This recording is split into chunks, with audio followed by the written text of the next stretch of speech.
I know we are so far away, and we can't hold each other now.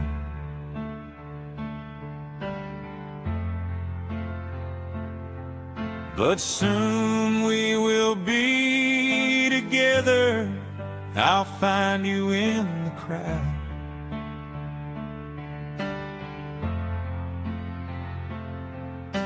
An ocean apart we are, but not for long, I know. Text me what you're wearing until the Wilbur show. Under the table I will touch you, finger bang you all stream long.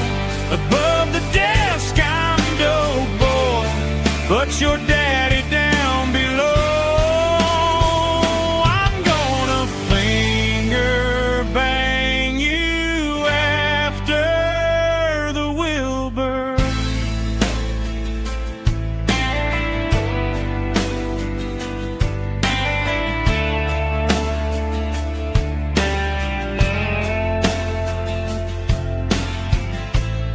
You are my secret girlfriend, keep it locked inside.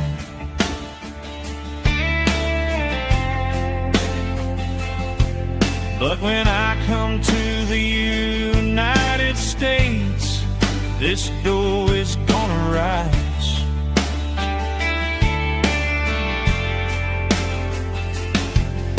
Sure, we text all day and night, but I'm coming to see the show. I have so many fans to spank, this flashlight's gonna glow. Under the table I will touch you, finger bang you all stream long. Above the desk I'm dope boy, but your daddy down below.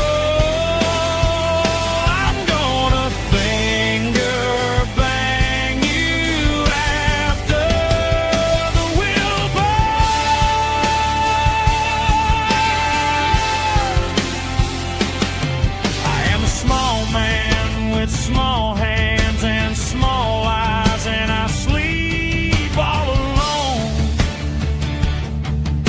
Send me all your money and gifts, or else I will ignore you forever.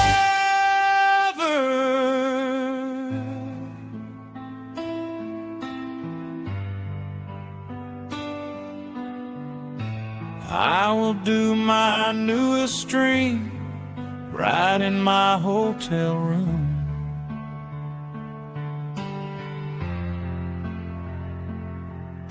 But no one will ever know I'm knuckles deep in your plume.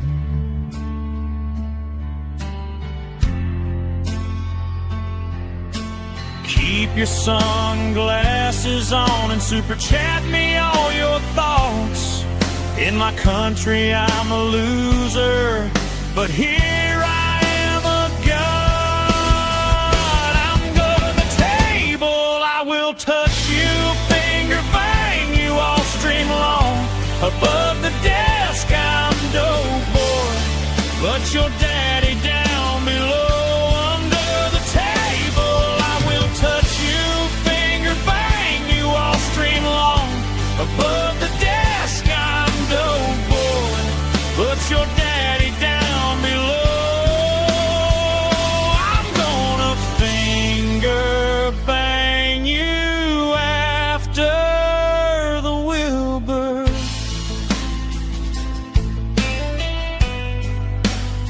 If that day ever comes.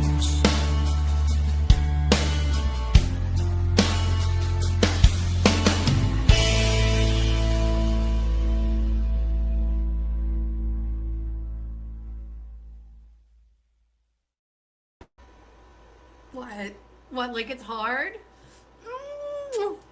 Hi.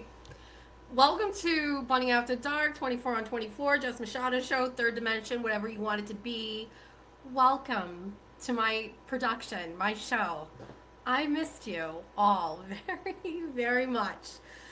Hi. I was just so excited. I'm so excited to be here. Hi, welcome to my show. I miss you. I missed you all very much. Um, Thank you. I'm so happy to be here. I'm so glad to be back. I missed you. You may pick up on a little. I'm sick. I got sick on my flight home. I was sick before I left, and then I was almost 100% okay, like on day one of the trip. Totally fine.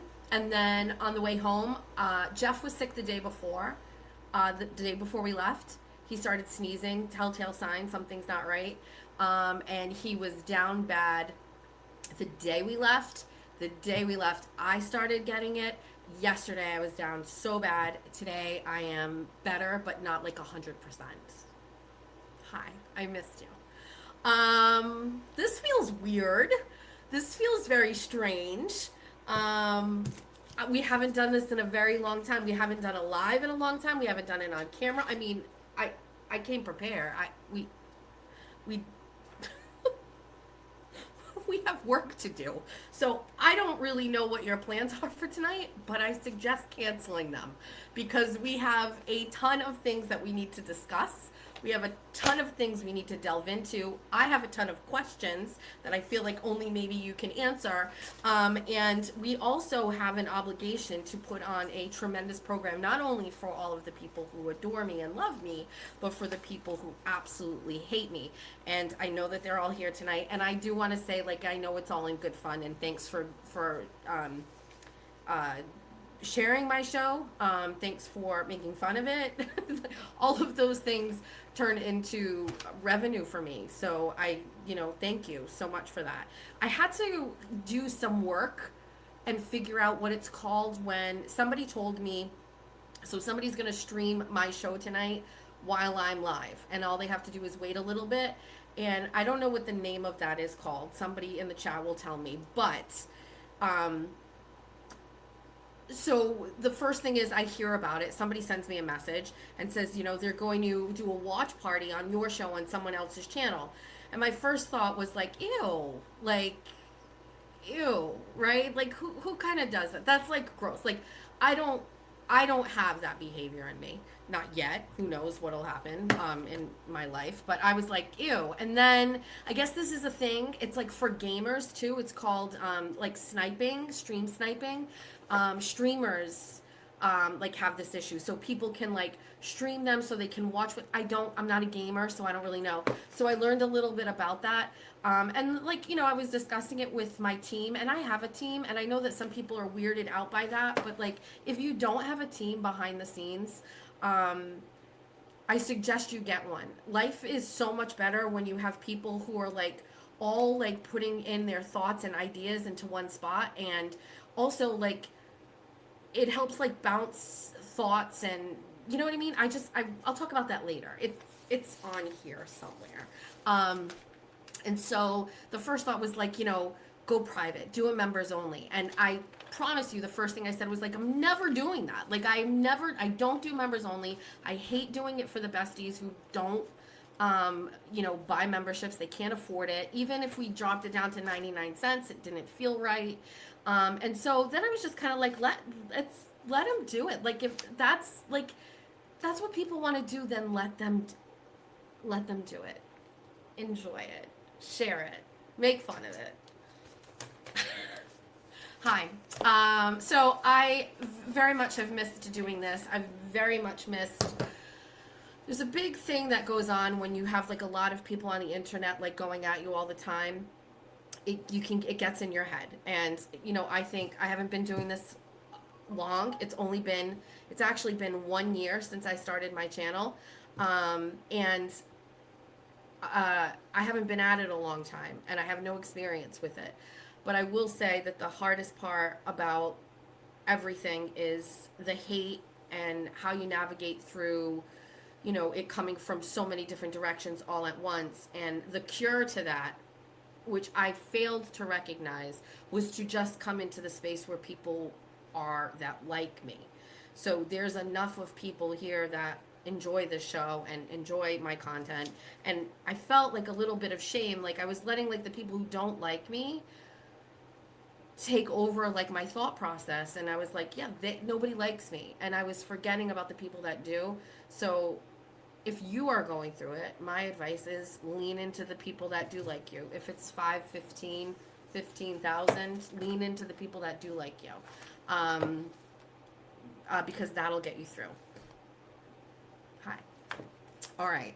We have a lot of things to do, but want to start with an unboxing? While I was away on my Cations, I got something in the mail. So let's go back to our roots. Let's do an unboxing. Well, let me go over with you a couple of things. Number one, Besties made me a QR code. They said if you're going to be streamed everywhere, put the QR code thingy. I mean, somebody could cover it, I guess, but there's my QR code.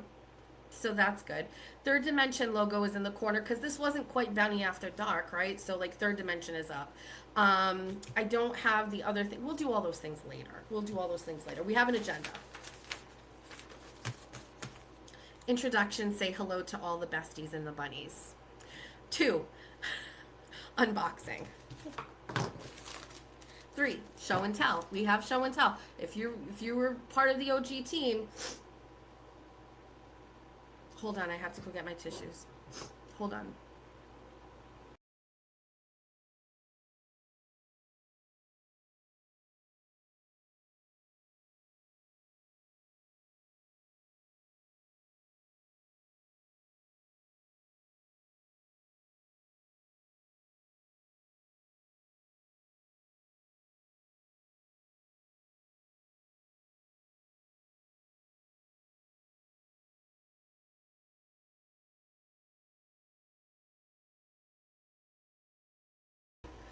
Okay. All right.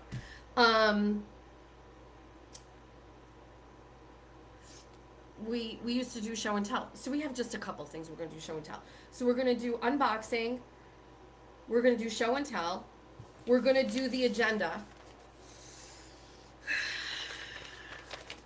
We're going to do the agenda. There's a lot to work through here.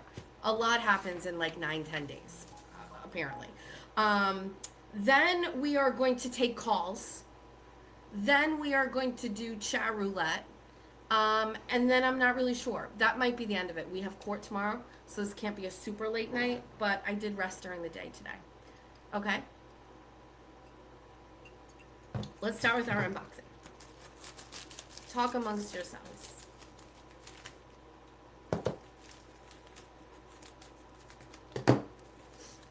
Oh, this is from Polly in Vermont. Oh, it's wrapped.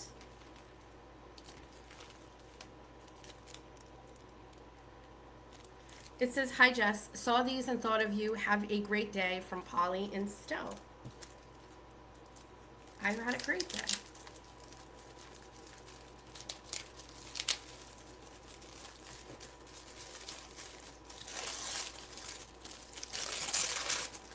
Fun fact, I am a slight hoarder. Every single solitary note that has been sent to me, I keep. And the box is over there, right inside the closet door, but I keep every note. It's 2 coasters. One says, this whole kill them with kindness thing is taking way longer than expected.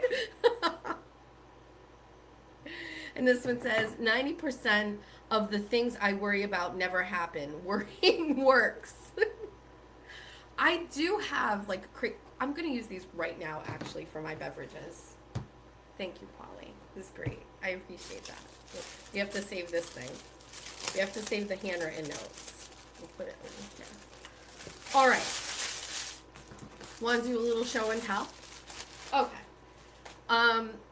I went on Cations. We're going to get to that in a second. I'm going to do that first on our thing, but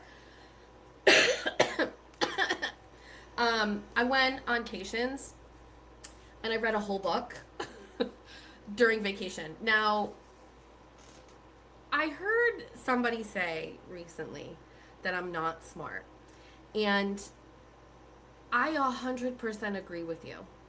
I have always felt at like a intellectual deficit amongst fellow humans. And I think at 50, I've essentially like recognize that I'm not book smart. As a matter of fact, I don't like to read at all. And reading is obviously a sign of intelligence, and I'm not a reader. I've always found it very hard to like keep my attention. I was very bored. And it has to just, I don't know. I'm not really sure. Not really a reader. And I know that there are people that do read. Now, I went to school a year ago. I went back to school and I was taking paralegal classes.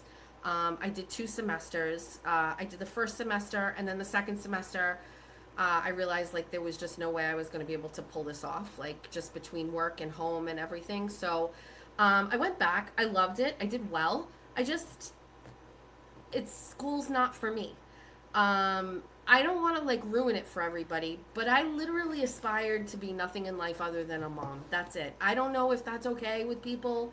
Like I was always feeling like I was born in the wrong time. I should have been born in the olden days when it was like the job is to be a stay-at-home mom. So I didn't aspire to higher education. I didn't aspire to teach. I didn't aspire to, be smart.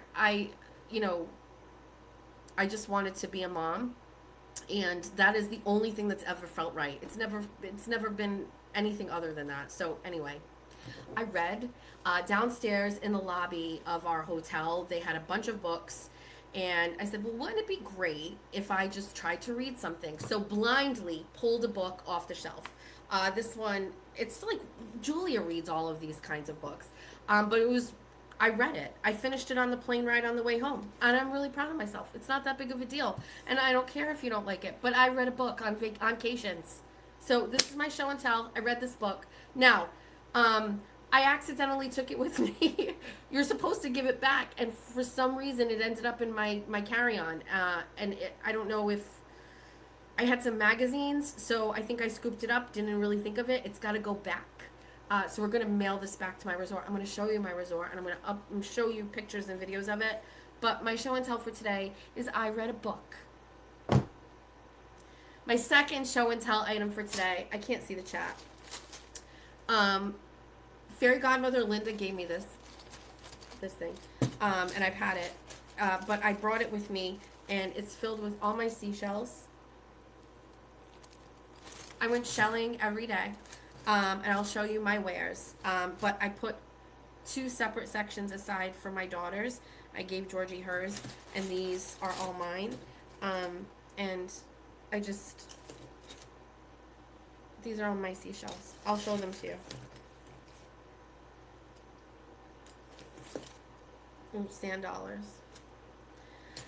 So, that's my show and tell. Cations items.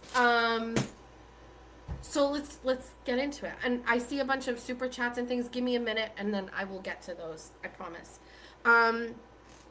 So as some of you know, I went on Cations in February with TT and her husband and Jeff and I for our 50th birthday. Fairy godmother Linda was very kind and offered us her rental that she has. It's an investment property that she has in Pensacola. I had never been to Pensacola before, and it was a rough Cations. I'm very grateful for it, but it was rough. The first was when we got to the airport. We had booked our car rental and our flight and everything through Expedia, and they didn't have any cars, so we didn't have a car for the first day.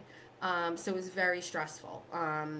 And being in a new place and not knowing what to do. And it was actually a bestie in the chat in the morning that recommended Churro, and I'm going to talk about them too. And it was cold. It was the coldest days on record in Pensacola when we were there in March. So we didn't get to enjoy the pool. We didn't get to enjoy the beach until the very last day. And also, I have not, going on vacation with other people, I'm not saying it's not relaxing, but you're accommodating everybody. And when I left there, I always said to Jeff, I want to go back in a different way. I want to go back when it's warm, and I want to go back alone. Absolutely no issues with TT and her husband. It was wonderful and pleasant, but there was always that nagging something like I just want to make sure they're okay. Are they comfortable with going now? Maybe I don't want to eat now, but I know they do. It wasn't 100% like a true Cations, and Jeff and I hadn't been on a true Cations like that in 12 years. We went to Las Vegas in 2014. That was the last time. We've taken like a day trip or an overnight trip for a couple days in New Hampshire, New Hamp, but we haven't been on occasions by ourselves like that in a long time. And so we knew that we wanted to go back to Pensacola. And in the days where we were planning this, we started looking at other places in Florida. Like, is it stupid to go back? Should we go to the exact same spot? Should we try something different? Should we go somewhere else? Should we go back to the Outer Banks? Should we, and I really loved Pensacola and I wanted to see it in a different way. And so we ended up going back to the same place. I'm going to pull up pictures of our Cations and I will talk to you as we do it so I can show you. Don't worry. There's plenty of time for gossip, and we're going to get to it. I'm sure people want to know what I have to say about everybody, and you know me, I have plenty to say. So let me grab a screen.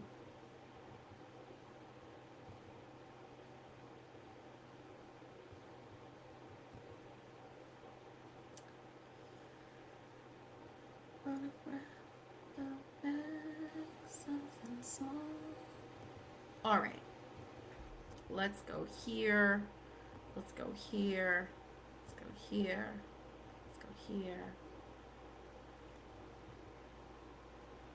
Okay. All right, I'm going to show you these pictures, okay? Hold on one second. I want to make it so I can see at the same time. Perfect.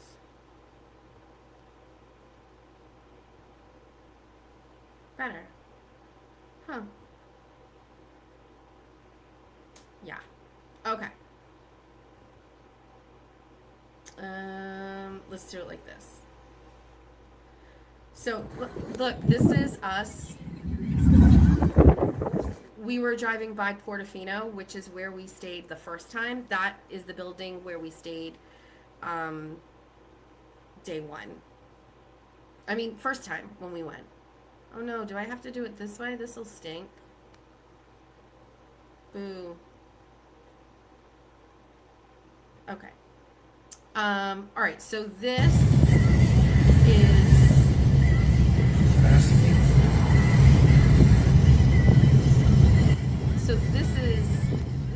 the resort that we stayed at, which is just a little bit on the same road, just a little bit further down. And it's called the Pensacola Beach Resort. Fun fact Take your next left into the parking lot. I'll take the volume down. So this actually used to be a Margaritaville resort, and then Jimmy Buffett's company sold it, and so then it's owned separately by this company. And I went back and forth on this so many times, and I spent a little bit more money than we would have if we had stayed at like one of the hotels over there. They had a Hilton, they had a Marriott, they had, I don't know. I really wanted it to, I wanted to not be, I wanted to love every second of it. And I spent so much time watching videos and pictures and reviews and everything. And I was like, I just don't want to be unhappy. This may be the only vacation we take for a long time. Jeff gets so excited here when he looks and you can see the ocean right out there. He's so excited. So yeah, it was, so this is the lobby when you walk in. I loved all the furniture. It was beautiful inside. Like navy and green are my colors, and it was all navy, and I just really loved it. Oh, there's the bookshelf I took the book off of. And it just, I don't know. You know what I mean? Like when every piece of the decor is like what you like. You know what I mean? Like, I don't know. I just really loved every bit of it. The location, Pensacola Beach, there's a handful of hotels and resorts that are right on the water like this. And so this was obviously one of them, and I wanted to be close by. This is the inside of the resort. We had a huge bathroom. It's really, really nice. I mean, it's not as nice as Portofino, but it's a great second. And we ended up going into the lobby, and my husband had a jersey on for the Eagles. The manager there, he was like, yo, bro, and he started talking, and he's like, I'm a Chiefs fan, and my husband goes, well, my wife's a Chiefs fan, and he's like, show him your tattoo, and I held up my Mahomes tattoo, and the guy was like, what? That's fucking crazy. And he comped us breakfast, lunch, drinks, desserts right then and there. He wrote out a bunch of tickets for us. And then they moved us up to the top room, which was this one. And it's just absolutely gorgeous. So we were on the top floor. This is room 700. It's beautiful. It was just so nice. It was so, so nice. Yeah, and that was the view every day. And then right off to the other side was like the actual Pensacola beach, and the pier, and it was beautiful. And you can see over there is the other side. Charles! Charles was there. Yeah, so it's just really pretty.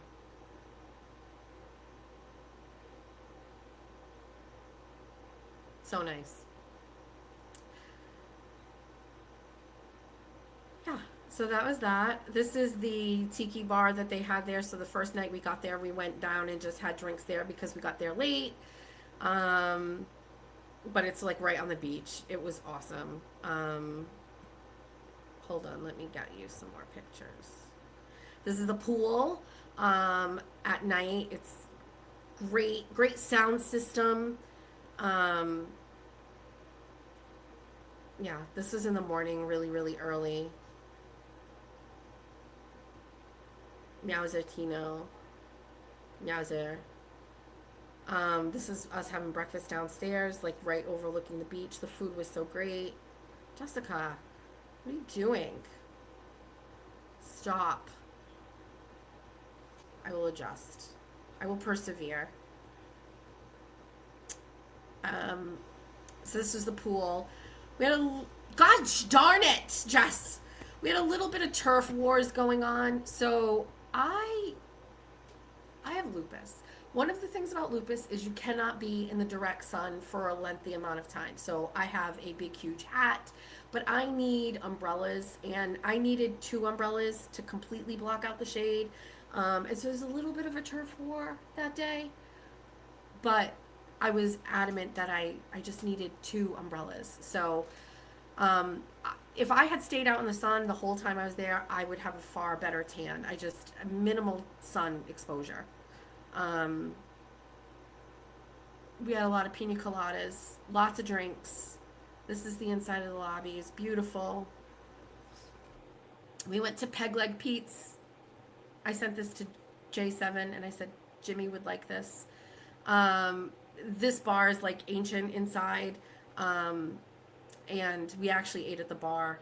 I prefer eating at the bar. You get to know like the locals a little bit more. There's Meowser and I. Look at.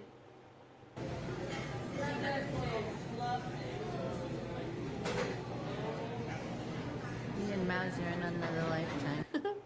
Me and Meowser. It's just really nice in there. That's the back.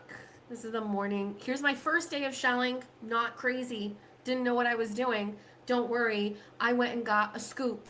I bought one at the gas station so I could officially shell. I wasn't fucking around. I wanted good shells. So that was day 1 with no tools. This is a lobby. So, now, a lot of...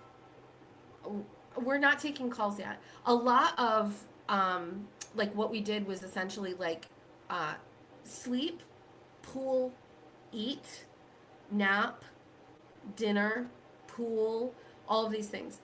And it turned out that in between, my stomach wasn't great. When you travel, it's just not great.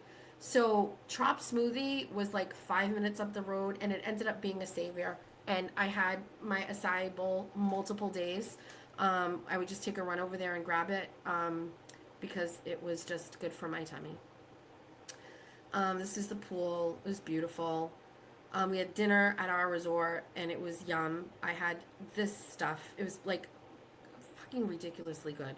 It's pork medallions, but with Brussels sprouts. But they were like, I don't know how they did them. They were ridiculous. And then sweet mashed potatoes. Mauser had espresso martini, which he loved very much. More of the hotel lobby. This is just a video of us driving up to the resort. It's beautiful. We went to this. I found this place online before we went, and I told Jeff I wanted to go. And it was some bakery, and it had only been there a little while, and it was really charming inside. And they do the 3D mango and all of these different fruits. But wait until you see this. This is the owner, and she looks just like Prison Misty. And I am telling you, I like did a double take when I walked in. Her name is Jen, and her husband like went out on a whim, not a whim, a limb, and she just so desperately wanted to start her own business. And they've been there almost a year or just a year. Anyway, she's so chatty, and we were chatty and talking about businesses and stuff. And I was like, you look just like somebody I know, Prison Misty. She was really great. And she had really great food. It's Sugar Beach. That was the name of it. It was so yum. That was our snacks. And I got a hazelnut latte with whole milk. Whole. This is under another one of my umbrella days, looking at the beach. We had nachos and pina coladas. Lots of helicopters going by.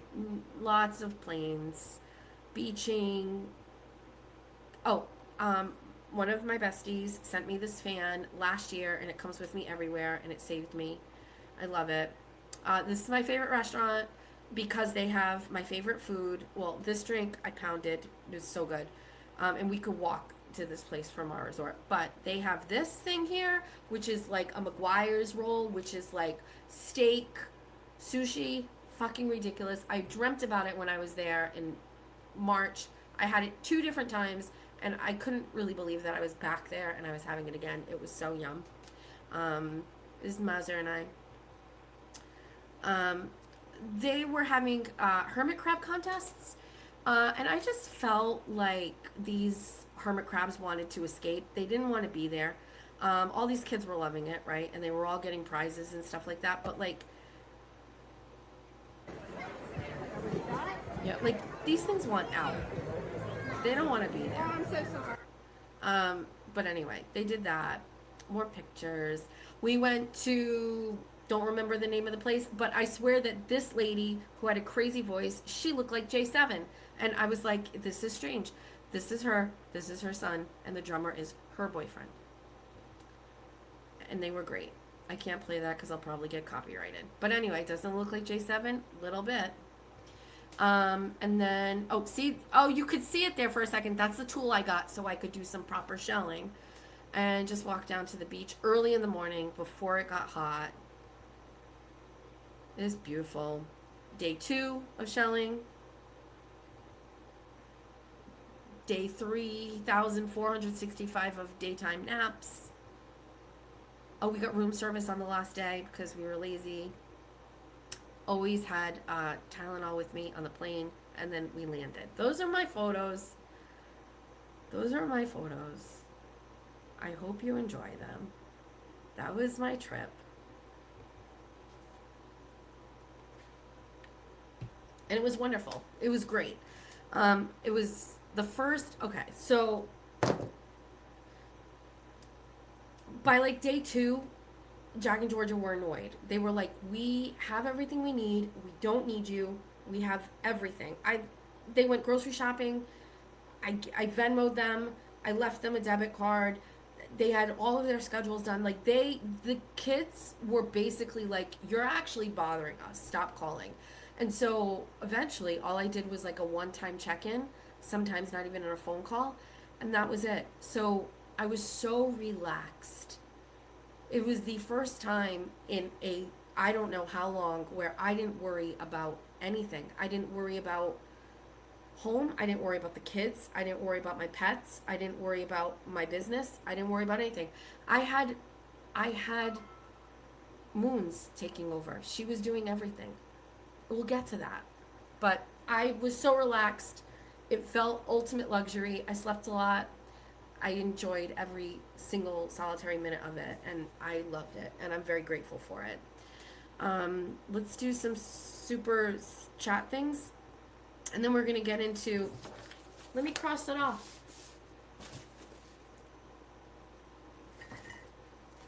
Cross it off. Show and tell, done. Unboxing, done. And then we're going to go into our topics. Thank you, Live, Laugh, and Lobotomy, for being a member. Mind Your Business became a new YouTube member. Thank you. Oh, really, Jessica Walsh? Please stop buying your way into my heart and my business. It's never going to work. It's not going to happen. I can't wait to get past all of these incidentals, and then I can really just start getting into like the meat and potatoes of why I'm here tonight, which is to just run a clinic on everybody. I don't know what the jewels are, but I appreciate them. Thank you. Cakes. Gifted 5 JESS MACHADO memberships from Anna V Objects. What is that? What do you do? What kind of objects are those? So happy you're back. Thank you, Danielle. I am happy to be back. Sarah is a YouTube member for the first time. Susie sent me jewels and said, Jammin', I don't know what jewels do. Hi, Sarah. I missed you too. Sarah has been a member for 3 months. I hope you had a fabulous Cations. I did. Thank you. Deb sends $100 and says, welcome back, Queen. This is in honor of the Lying Fraud Valhalla awaits. We don't steal from veterans on this channel. We will address that. Thank you, Deb. 200 jewels, Sunshine. Thank you. I love the jewels things. Silver Star. Thank you. It's Just Terry, also sending sparkles. 1,000 jewels from Goat Trophy. From Mima? Mima Nancy? 10 jewels floating hard from It's Just Terry. I don't even know what these do. Thank you. Thank you. They're blue on my side. Thank you. Thank you. Thank you. Thank you. 11 months. Long time, Queen. Long time. 10 jewels from It's Just Terry. Appreciative Decedent has been here for a long time, too. Thank you, Queen. Nona sent some jewels. Scott said, JESS MACHADO, 2% ride or die. One of the only few men that are left on this channel from the beginning. Scott has a GoFundMe going. We're going to talk about that at the end. Alley Cat has been here for a very long time as well. Thank you. Stacy Face Travels, $20, says, I love the polka dots. Beautiful as always. Miss your face. Thank you, Queen. Miss Kingston's been here for half a year. Feels good to be back. I agree. I wish I was feeling 100%, but it's still... No, Deb! No. We missed you, Queen Bunny. So good to see your smiling face. Thank you. Moons over Miami. Celebrating one incredible year of the JESS MACHADO Show, it has been so deeply rewarding to witness. Your influence on me and so many women, plus the 2% here in this community, is immeasurable. Keep shining. I love you, Jess. Moons. Thank you. I have a lot to say about moons. Thank you, Jen. I'm glad to be. You've been here a while, too. Thank you, Jen. I cannot wait to go to society tomorrow for a latte. We can't. We have court tomorrow. We're in trouble. We have court tomorrow. We're not in trouble in court. We're going to resume our coverage of the Lindsay Clancy case, so we will not be at society. Thank you, Boho Queen. I need a reminder of that. Thank you. Thank you. I am glowing. Thank you. Laura's been a member for 6 months, 5 months. So happy you're back. Laura, is this your real channel? Jules replaced super stickers, I believe. Got it. More of these. Attorney O'Leary made her appearance during the week. I hope you all got to know her a little bit, as I do. She is the attorney who went meow meow in court when I was there. Thank you, guys. Missed you, Jess. So glad you had a relaxing vacation. I did. Thank you, Queen. Miss Holmes has been here right from the beginning. Welcome home, Jess. We missed you tons. It says 11 months, but we weren't monetized until the first month. So she is, you know, these 11-monthers are right from the start. A Soldier's Mama sent some jewels. Best 9 months of supporting ever. Thank you, Melissa. You're glowing and look so refreshed. I feel it. I wish I felt better. I feel a little off. But also, like, I'm taking cold medicine and it makes me a little jittery. So I think that's it too. Happy to see that you're back. Thank you, Marie. This said finger heart, and I thought it said finger bang at first, because, you know. Erin Ashley has been here for a long time and says, all is right in the world. Queen Bun Bun is back. Justice for Gingy. It's not Valhalla's fault. 8 months and going bunny strong, keeping you just love you and your authenticity. Thank you, Italian princess. Happy to be here, has been here for 7 months and said, so glad you're back. Don't know what you've got till it's gone. More jewels from Sandy. Cheers from Random Filled. Hi, Queen. 2 jewels from End of the Day Bay. Welcome back, says a soldier's mama who's been here a long time. You guys are, there's so many. Thank you. I missed you so much. I missed you too, Tony. Missed you, Jess. Welcome back. Thank you, Lisa. 10 jewels from All Val. I'm just not sure about that one. 200 jewels. Thank you. So glad you're back. I miss the laughter you bring me. Thanks, Shari. It's nice to see you too. Thank you, Jen. Sarah, thank you. Oh, MCPO wifey. I have to remind me to mention something about the CO guy that we met on Chat Roulette. Sandy, thank you. Justified Margins said 800 jewels. Thank you. Cinnabunny, hi. Thank you. And my favorite RN, Mermaid Mary, you look so relaxed and refreshed. Happy Queen. Thank you. Thank you. All right. Want to get into it? Everybody going to be okay? I'd like to say that all of the views and statements made in here are all alleged. It's all satire. It's all like, don't take it too seriously. Are you able to do that? Not take this too seriously? I don't take what people say about me too seriously anymore. I did in the beginning, but I don't anymore. One of the besties messaged me and said that LTL is in the chat. Good evening. He's on my list. All right. Oh, this is when I was in the hospital. So, you know, like they print out all those papers? All right. Let's go. Okay, so we talked about Cations. Done. Okay. So let's go over last week. So when I went away in March, I didn't do any shows. I would briefly go on in the morning from Cations, and I would do a little bit here and there. And I don't know anything about YouTube at that time. Certainly nothing like I know right now, which still isn't a lot. But it completely changed a ton of things on my YouTube. I fell out of people's algorithms. I lost some of the dollar that they pay me per every 1,000 advertisers. And so I was like, we should never shut it down for a week. I Googled it, and I remember reading, like, YouTube recognizes when you're gone, and, like, it's not good for your channel to, like, have shows every day and then to have, like, a big span of time where there isn't. So I had thought about doing, like, a whole week of guest hosts. So we start off with, like, organically, we're on a show and we're talking about it, and we're like, yeah, let's do this, let's do that, or whatever. James Jackson's like, yeah, I'll do it. People are throwing out names, and it's sad because I'm slightly embarrassed at how, like, excited I was for it. And, you know, a lot of people will say, like, I deserve it. And maybe that's true. That thought comes into my mind, obviously. But then there's the other thought of, like, you know, there are people out there that are very willing to sabotage what I do. That could be part of it as well. But it started off with, like, James Jackson said that he didn't want to do it. And I didn't hear that directly from him. I heard it from someone else. And so I started to kind of get a little sad, and I was like, okay. And then Esty put up this very long post, right, about, like, not wanting to do it, how I didn't treat her well, and all the shit like that.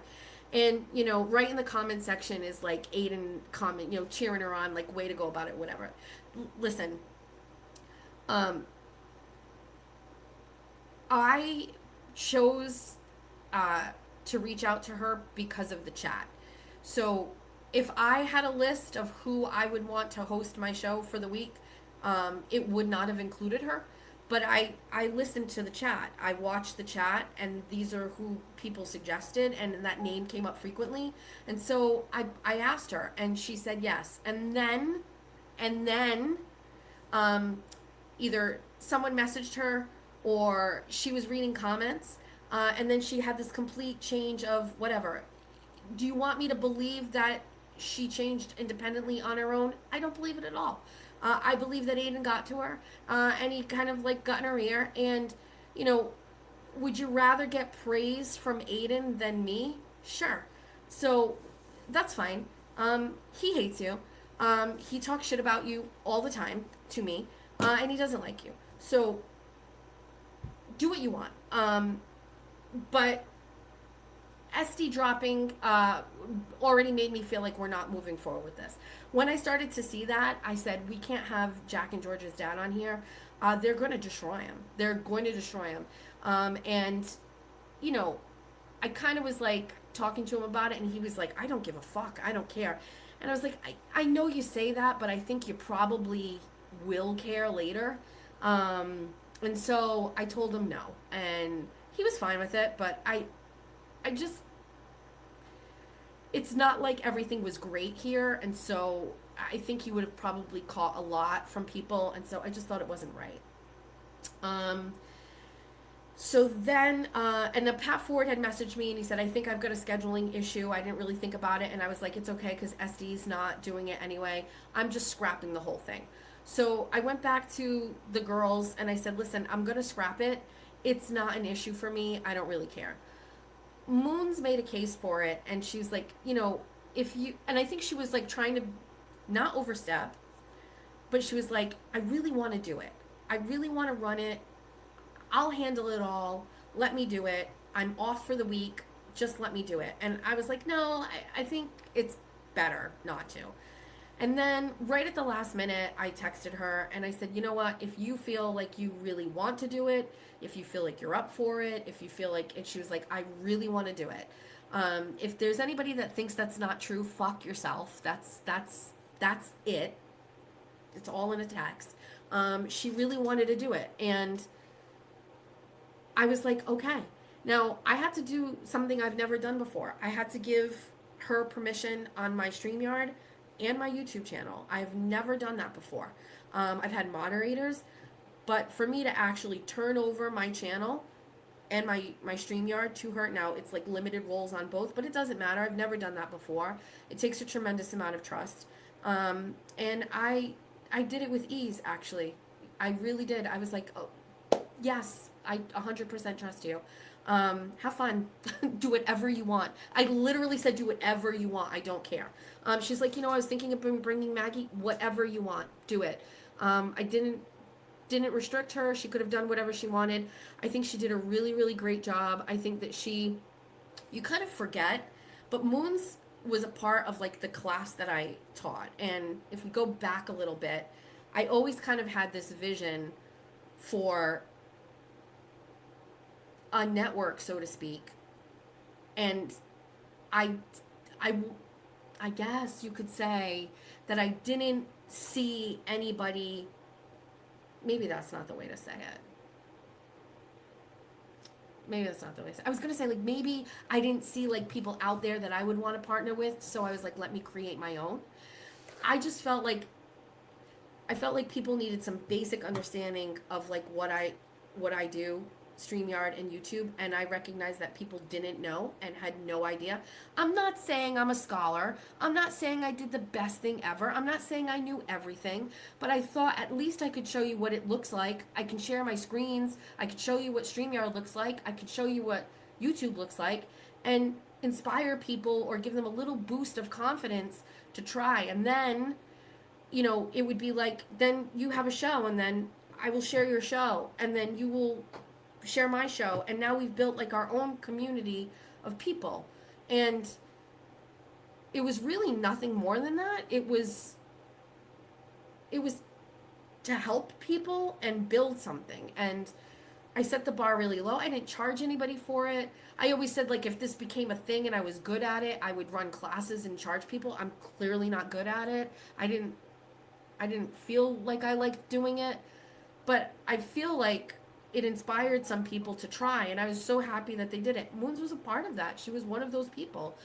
Jill was a part of that. Attorney O'Leary was a part of that. So Spicy Misty was a part of that. So the people that you're seeing out here on these YouTube streets right now are people that were followers of mine who took the class and learned a little bit and then kind of started their own things. And I'm like very proud of that. I love it.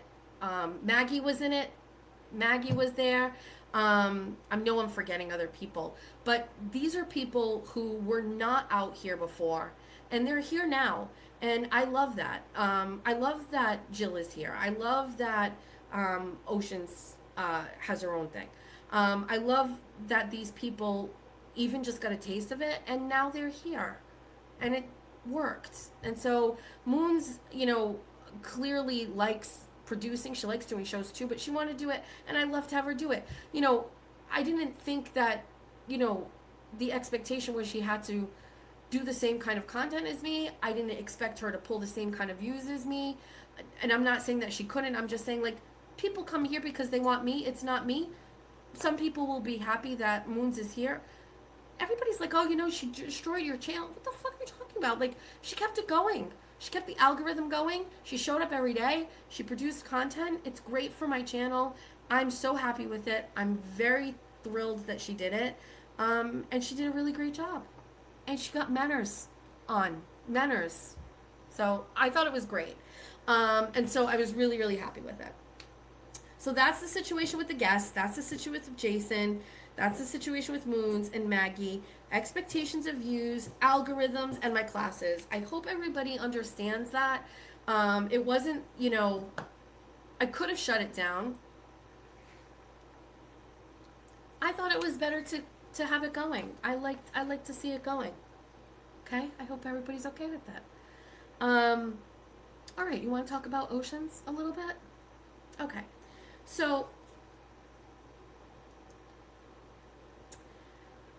it's not normally my style, and so I don't play other streams, and I have some things queued up. I don't do it. It's only because if I need to or whatever. But so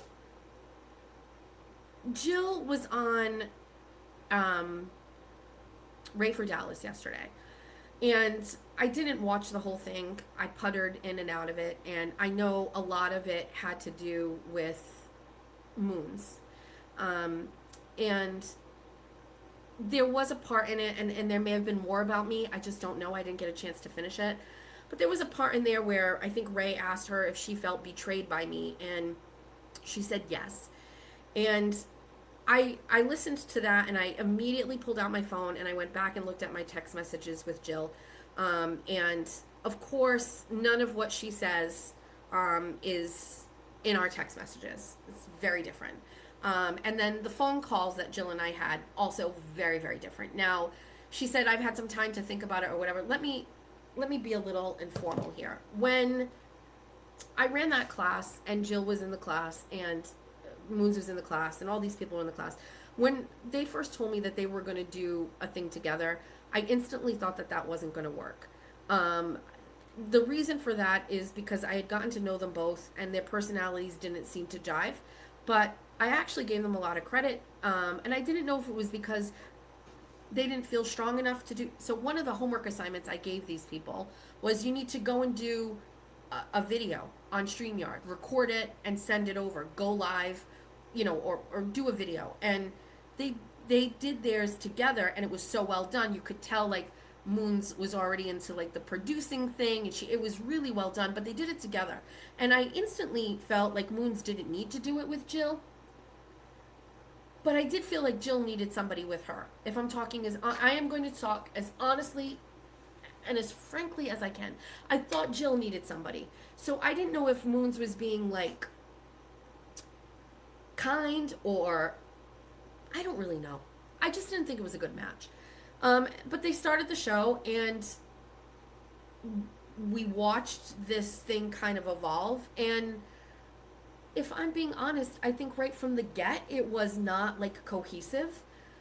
But I was too excited for them, like, to start getting their feet wet. So I don't think I was being critical. I think I was just like being enthusiastic.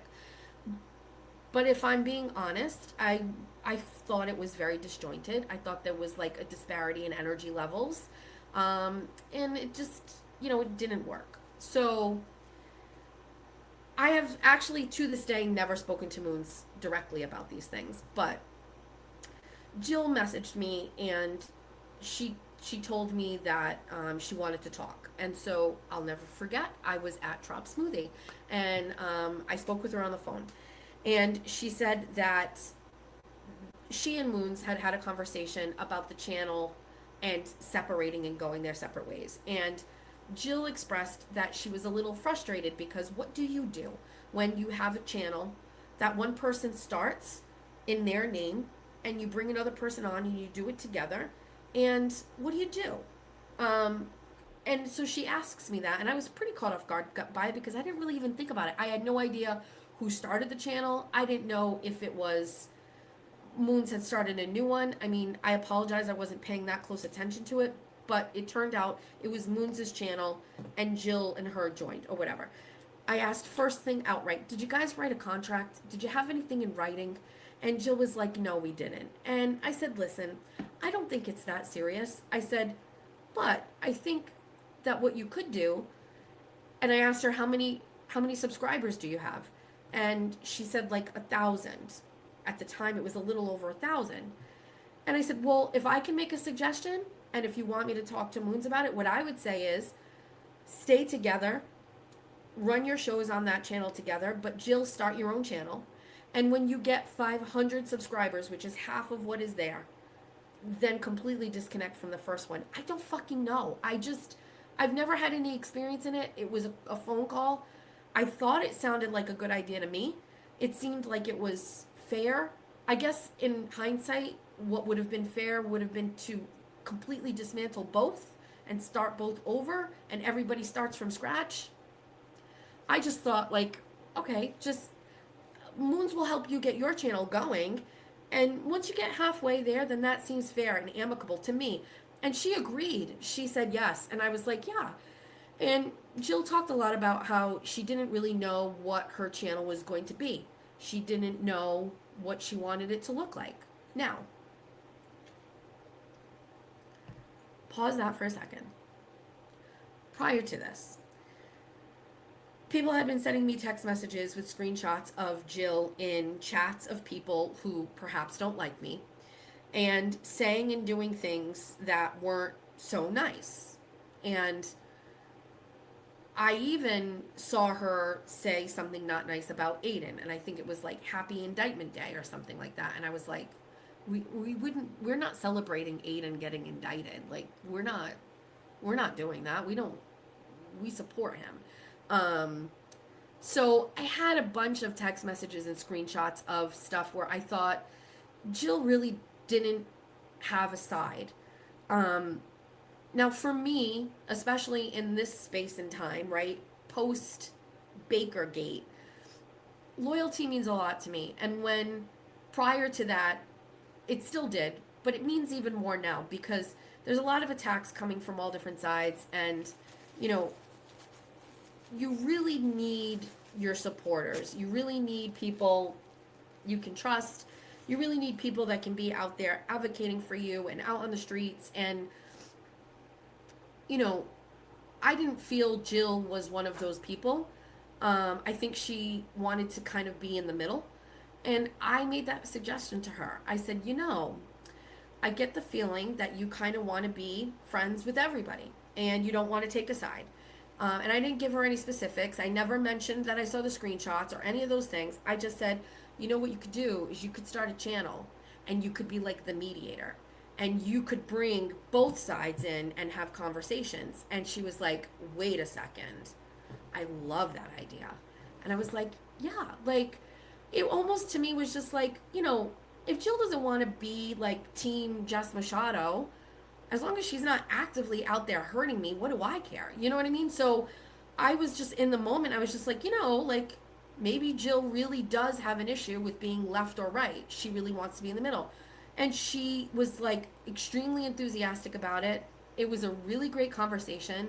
At no point in the call did she ever express to me that she was upset, frustrated, angry, not happy with me, or anything. She never said a mean word about Moons. She was professional. She's smart. And it was a great phone call and a conversation. I continued to have a couple of interactions with Jill, text wise. She would text me. I don't always respond, but there was nothing that was an issue. Now, there was one thing that happened. My first kind of vibe that Jill was like a busybody, so to speak, was on Monday, July 27th, she sent me a picture of me and Lauren Matthias. And it was the picture of Lauren and I out front of court. But the picture had me and Lauren with no eyebrows. Now, yes, Jill is Oceans. Now, I had seen people taking that photo and doing all sorts of crazy stuff with it. I had never seen the photo with no eyebrows. And she sent it along and she said, I love the idea of dinner with Lauren. Scandal, fear, views. And then she sent a bunch of other pictures that I had already seen on the internet. And I said, who posted the one with no eyebrows? And I instantly knew that Jill had accidentally sent it to me. And she responded. I think I accidentally did before I sent it when I was taking the fake ones off. It wasn't posted. And the corresponding text messages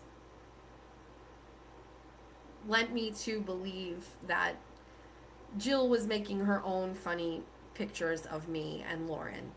And she responded eventually, because I think she picked up on it, that I picked up on it. She said, just deleted the no eyebrows one. It's not posted anywhere. I didn't realize it took off the fake and real ones when I sent it. I was just trying to send you a normal pic of the two of you, but I posted the normal pic of us. So that didn't jive either. And it's okay, but it was a new layer of, is she kind of on the other side of things? I personally was of the assumption that she was just like, I want to be on everybody's side. But that text exchange made me see exactly what was going on. She made it. She accidentally sent it to me. She admitted that it was her. She admitted that it didn't get posted, but then she said she deleted it. I don't really know. And it was just a very odd exchange, and it's okay. Now, just before that, she had sent me, when I said, hey, I'm not going to be around, I'm looking maybe if somebody wants to go into court and cover, Jill had reached out to me and she said she wanted to, but I had already given a commitment to Jennifer from Post Woke World, and I explained that to Jill, and I said, listen, if I can have someone on my name, Jennifer messaged me, I already gave it to her, I can't go back on it, and like, I appreciate it, but like, it's gonna be Jennifer. And she said, no problems, no worries. She continued to text me a couple of things about other stuff, about the Lindsay Clancy stuff or whatever. And then everything, I just kind of left it as that. Now, there's another layer to this, which has to do with Arkansas Bestie. And then the timing of the Ray for Dallas thing. Now, I didn't listen to it, and I don't know if anybody else did. I only heard her say that she felt like I betrayed her. And I didn't ever do anything to betray Jill. I've only said nice things about Jill, even at this point where I've gotten the inclination that she wasn't being so nice about me. And then I reached out to her yesterday. I sent her a text message. I said, listen, I'm just listening to Ray from Dallas. This doesn't really jive with our communications and the conversation we had. Is there something you want to talk to me about? Like, before I discuss this tomorrow, do you want to say anything to me? She saw the text, but she never responded. So, I'm not sure where we're at. I have no ill will towards Jill. I thought that her and Moons were adults and could handle separating and kind of going their own way.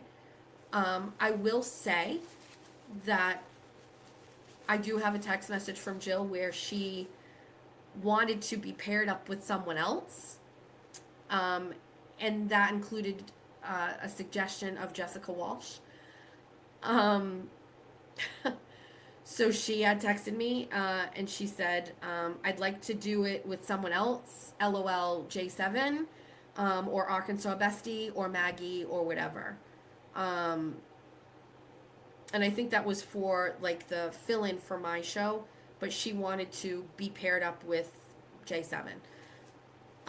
So here's my take. Jill is a little bit older. She's a doctor. She's got a good family. I think she has a lot of interest in YouTube. I think she has a lot of interest in all of the drama. I think that she is going wherever it feels right, and if that changes by the day, the hour, or the minute, so be it. I just don't know if that's the best path for her. Does that make sense? But I have no issues with Jill. I think it's pretty unfair, the things that she said about me on Ray's show. It doesn't jive with what our interactions were. And that's that. She has a PhD. I actually don't know. I don't know what she is. Is she a doctor? I thought she was a doctor. Didn't she use Dr. Jill? I'm not gonna dox her, but isn't she a doctor? I don't know. I feel like I saw something with doctor. No, I thought I saw it before. Isn't it? I don't know the answer. I'm not sure. She's a doctor in drama and fence sitting. Listen, I don't really know. Now, there's a whole other ball game of shit going on with Arkansas Bestie and Jill, and I have like a bunch of people who have like a very solid theory on that. But I don't know. Let me make sure I got everything on Jill. Text, phone call, Ray from Dallas, notice in the chat, how to split a channel, text about others, check. So, I don't have anything else to say about Jill. Okay? All right. So now let's get to it. There is a person that has been very close to me that has all of a sudden, right around the time that I was on vacation, all of a sudden starting to go online and start giving their opinions about things. And obviously that person is Spicy Misty, and we need to talk about it. Spicy Misty was also in my class. She was also a big hype girl of mine. She's always hyping me up. And I got to know her through texting, and I still don't know everything about Spicy Misty, but I know that Spicy Misty has been out in these YouTube streets for a very long time. And she seems to have a lot of knowledge about a lot of things that have gone on in the YouTube world before I ever stepped into it. I have authenticated a lot of that. She's been pretty spot on with a lot. One of the things that she said to me right in the beginning was, and I went back and looked at messages, I didn't know anything about Nick Rekieta at all. And what's that girl, what's her name? I don't know. Anyway, some girl was saying something that I said something bad about Nick, evil shit about Nick Rekieta. That was not true. I had mentioned him for about 30 seconds because he was all over my newsfeed that day. I actually don't even remember exactly what it was. But Spicy Misty actually gave me not only like the lore about Nick Rekieta, she was obviously championing for him, but also sent me links to like good explanations or YouTubes about people explaining the Nick Rekieta thing. It was like, watch this so you will like learn or understand. And so I did. I don't know exactly when that was, but at some point I learned all about Nick. But who I've actually spoken to and has been very kind and nice to me. Spicy Misty knows a lot about Megan Fox. I'm going to assume a lot of like my followers don't know a lot about these things either, because we're all just the same. But there's like a lot of bad stuff that has happened on the internet. There has been like a lot of bad things that have happened to streamers. There's been lawsuits and people that move in next door to people. There's some shit, and it's bad.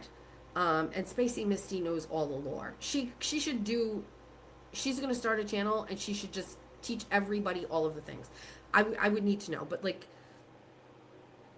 what the Hales, is it Hales? Like, there's that bad stuff that's happened to those people. Megan Fox got sued. Spicy Misty knows everything. She knows all the lore. She knows everything. So I think she should start a channel and she should teach us all about it. But Spicy Misty, she has no fucks to give about anything, and she also like has a very like clear vision of like what happens to me. I will admit, I don't always buy into it. It's a hard sell sometimes. Like, she'll say something and she'll be like, do you not understand that the reason why this was done was because of this and this and this? And I would be like, I don't see that. And she's like, it's true. And then later on, it turns out to be accurate. So she has won me over with, I think, predicting things, but I think it comes from a place of like understanding shit.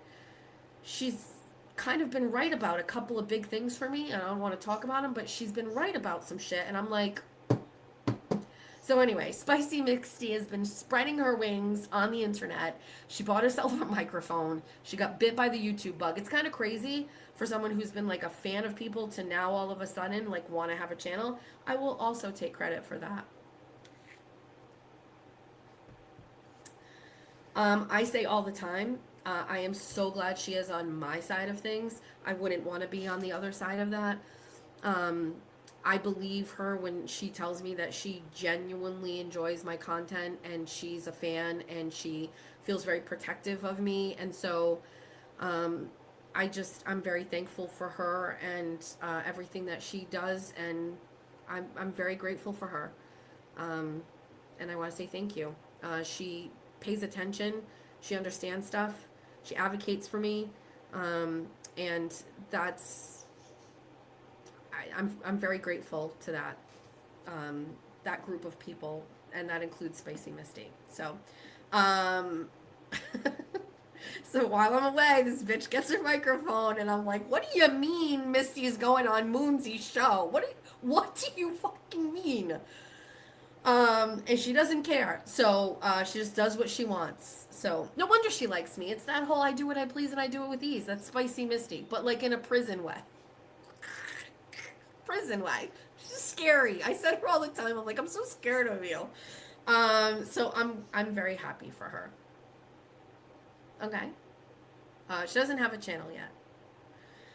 All right. that's Prison Misty. Hold on, I gotta cross her off. We jumped ahead a little bit. While we're at it, why don't we talk about this?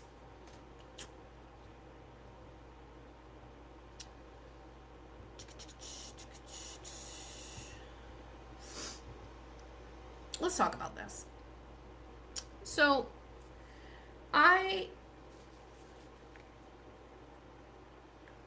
there's a lot of hate out there for me right now. It's overwhelming sometimes.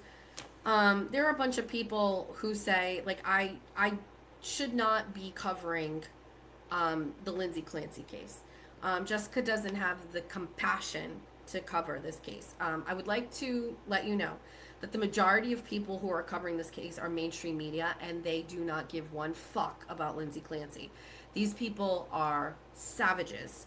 And I mean that in the best way. I work side by side with these people, but mainstream media, the anchors, the reporters that are there, they have people in their ear telling them what to do. I overheard them saying one day, you know, we're not happy that, like, we're not getting enough of shots inside the courtroom. Like, their producers are telling them to tell the camera guy, we need more shots. This isn't enough. Like, you think I'm not equipped or compassionate. There is a very sincere lack of compassion in the media box. These people are doing jobs. I suspect some people don't want to be there. They're professional, but I mean, who are you kidding when the main group of people there are mainstream media? They are out for blood and views, and that's it. So put that aside. Second of all, I don't need compassion to be inside a courtroom and tweet. I need to have a set of eyes and a good laptop, and a good seat and move my fingers, and to have the ability to talk to people, have Kevin Reddington on my phone. I have to be able to be professional. I need to be able to follow the rules.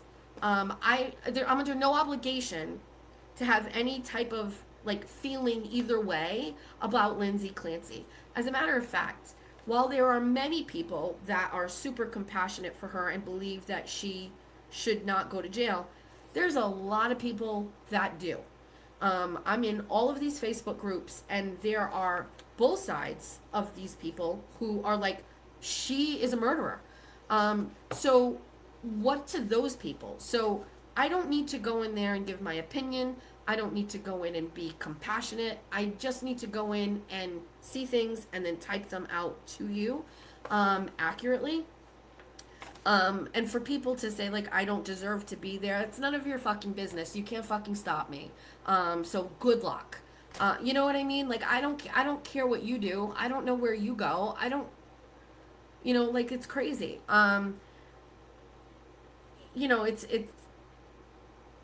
actually, like, nuts that you would ever care about that. You shouldn't care about that. It's none of your business what I do for my job. That's it. Can I also address something? Somebody sent me a screenshot of somebody saying that somebody who worked for the court approached me and said that I smelled.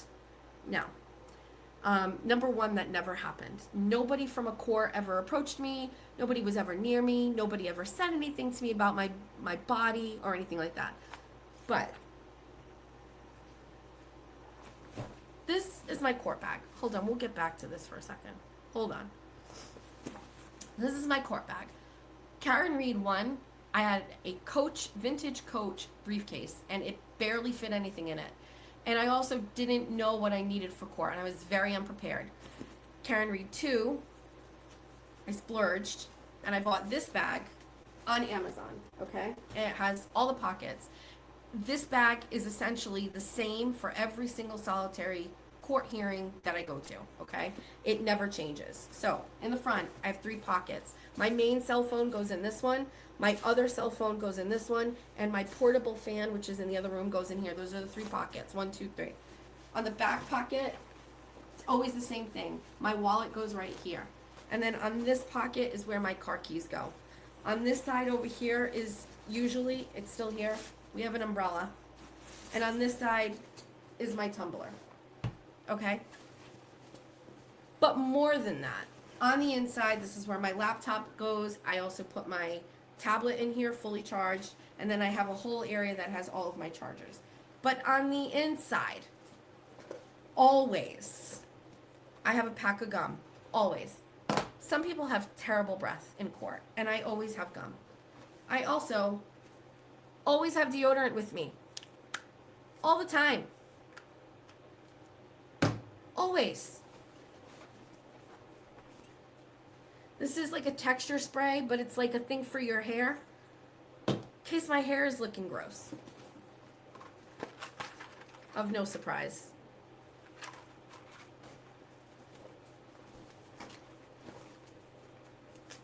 I have a lint roller because I don't like to look like trash. I have almonds because it's an easy snack. I have an inhaler. I have very good smelling antibacterial hand, which I use all the time. That's just a new one.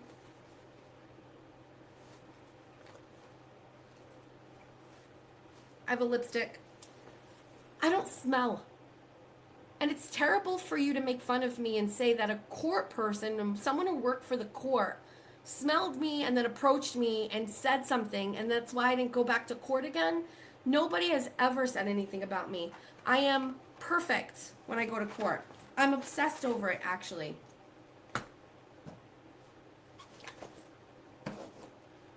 During Karen Reed, I wore a lot of dresses. I also bought baby powder to put in between my thighs. Because girls that aren't skinny do that. Guys are mean. Okay. Let's back it up. Where was I going? Lauren. So, I go to court, and I know of Lauren Matthias. I knew a little bit. I'm going to be honest. Here's what I knew about Lauren. Lauren has like a 500,000 sub YouTube channel. I know Aiden made fun of her, but I don't know what that was all about. Like, I know something happened and he did a whole stream on it, or maybe 2 or 3 streams. I didn't watch that. It wasn't interesting to me. I have no idea. I just know, like, who she was and that he was making fun of her and he didn't like her. But I don't know anything other than she's a big YouTuber. That's all I know. I got a text message. It's actually kind of funny. I got a text message from Arkansas Bestie while I was at court. And I actually thought it was someone else. And I don't know why. I was texting the other person, and when the message came through, and the other person, like, knows of Lauren. So in my mind, I thought I was texting that person.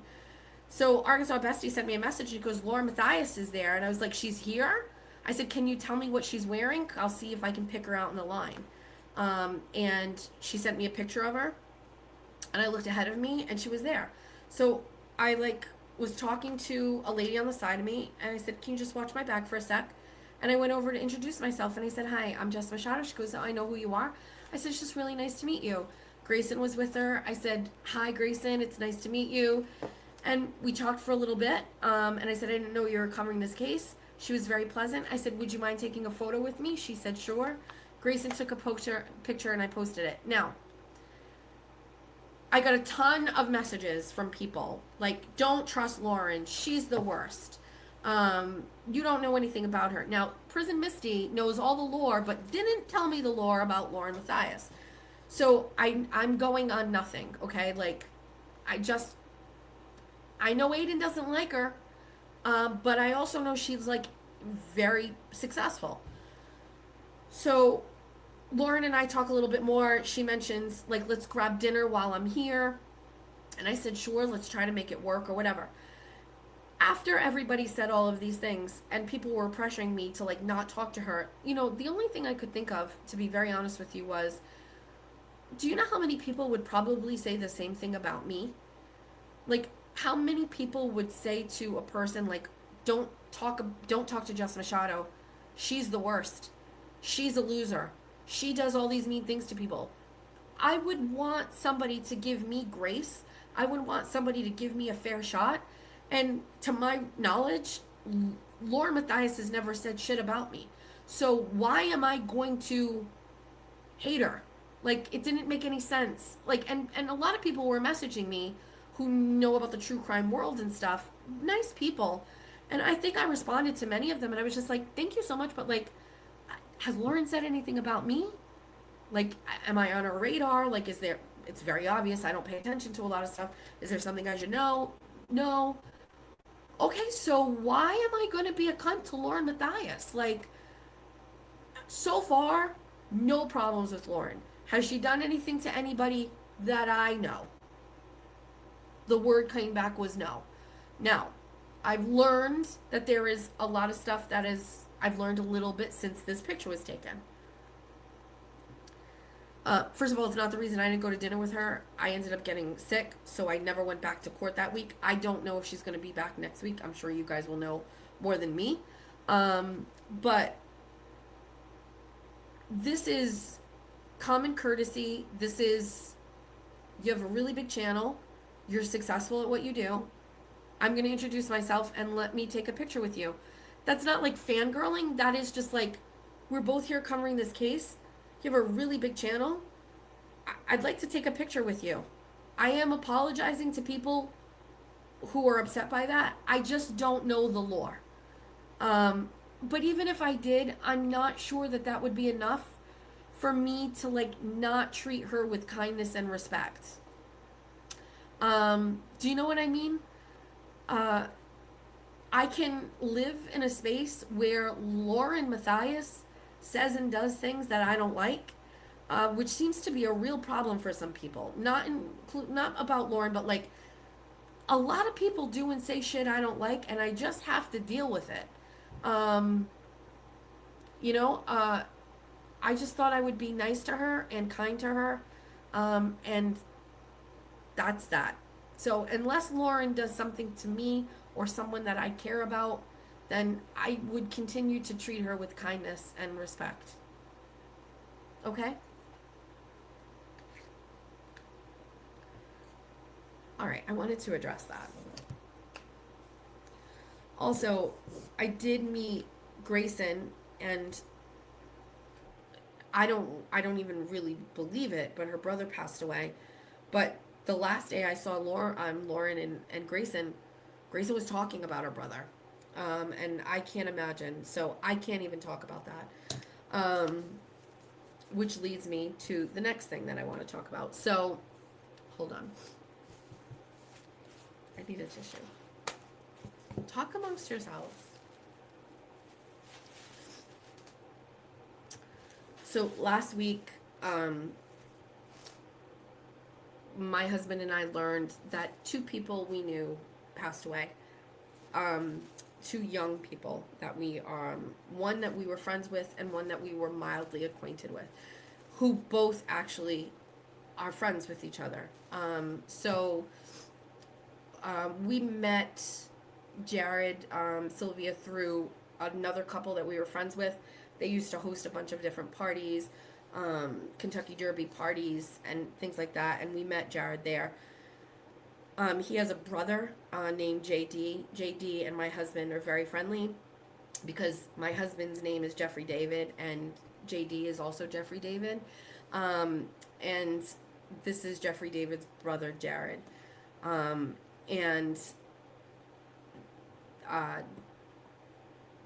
So Jared died on Tuesday or Wednesday, the week before we went on vacation. And it was kind of crazy what happened. So pretty shattering, because he's young. And then the circumstances surrounding his death are not good. And so Lauren, another Lauren, my mod, Lauren, who I've known my whole life, Lauren, she messaged me and she told me about it. And I was like, I can't believe it. There's just no way. I told Jeff, and Jeff was like, my brain's not computing. What do you mean?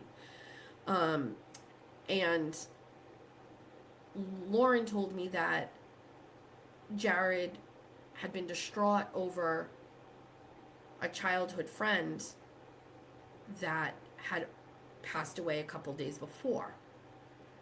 And I was like, who? You know, it's a small town. Like, who are we talking about? And Lauren was like, I don't know. When I find out more, I'll let you know. And it's one of those things where you can't ask people. You can't ask questions. You know, like, listen, I know there are people who will be writing inboxes and like, what happened? How'd they die? Like, we're not those kind of people. So we were just patiently waiting for word on what had happened. And Lauren messaged me, and Lauren was like, a childhood friend who grew up across the street from him, last name Taylor, and I knew exactly who it was. It was our friend Nathan, and within an hour or so, like, we got official word that it was Nathan who had died. These two guys grew up on the same street in Somerset. They grew up on Foley Ave, right across the street from each other, best friends growing up, and both dead within a matter of 3 days. Our age, a year younger, 2 years younger.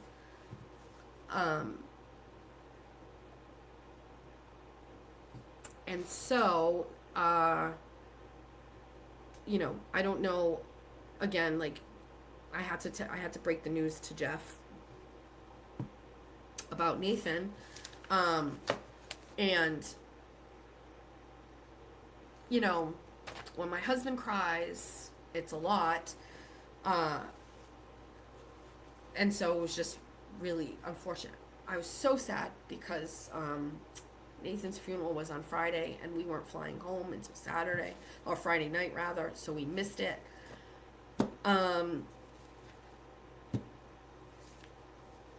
I've been scouring my phones looking for a video, and I can't find it, and Jeff is like tasked me with it. But we were all hanging out one day, and Jeff threw Nathan into the pool at our friend's house, and it was like they were scrumming or whatever, and I just remember, like, I don't know, it was such, Jeff is like, you gotta find the video, and I was like, I don't think I ever put it on Facebook, like, I can't find it, so I gotta pull out all the old phones and look for it. But it's so sad, and we didn't know Jared very well, but there are people who were close to both of those men, and to have lost both of those guys in the same week within a couple of days of each other, just in not really great ways, is just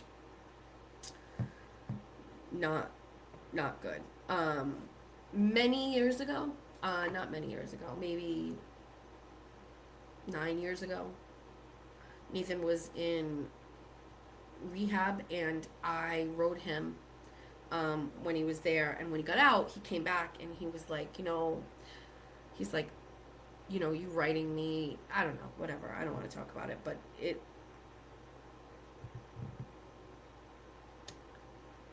I just think Nathan was great. So, that was some bad news that we got just before we left, and so anyway, I just wanted to mention them, and I hope that they are enjoying heaven, because that's where they are. Okay. I also have on here Young Jerks and LTL. So let's get into that for a little bit.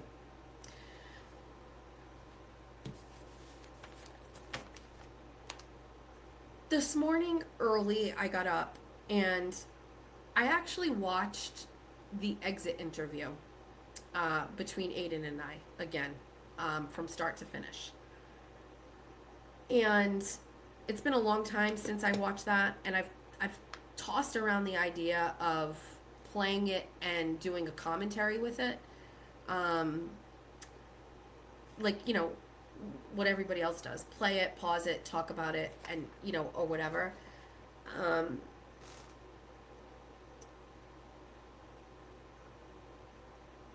I'm, like, unbelievably proud of that whole thing.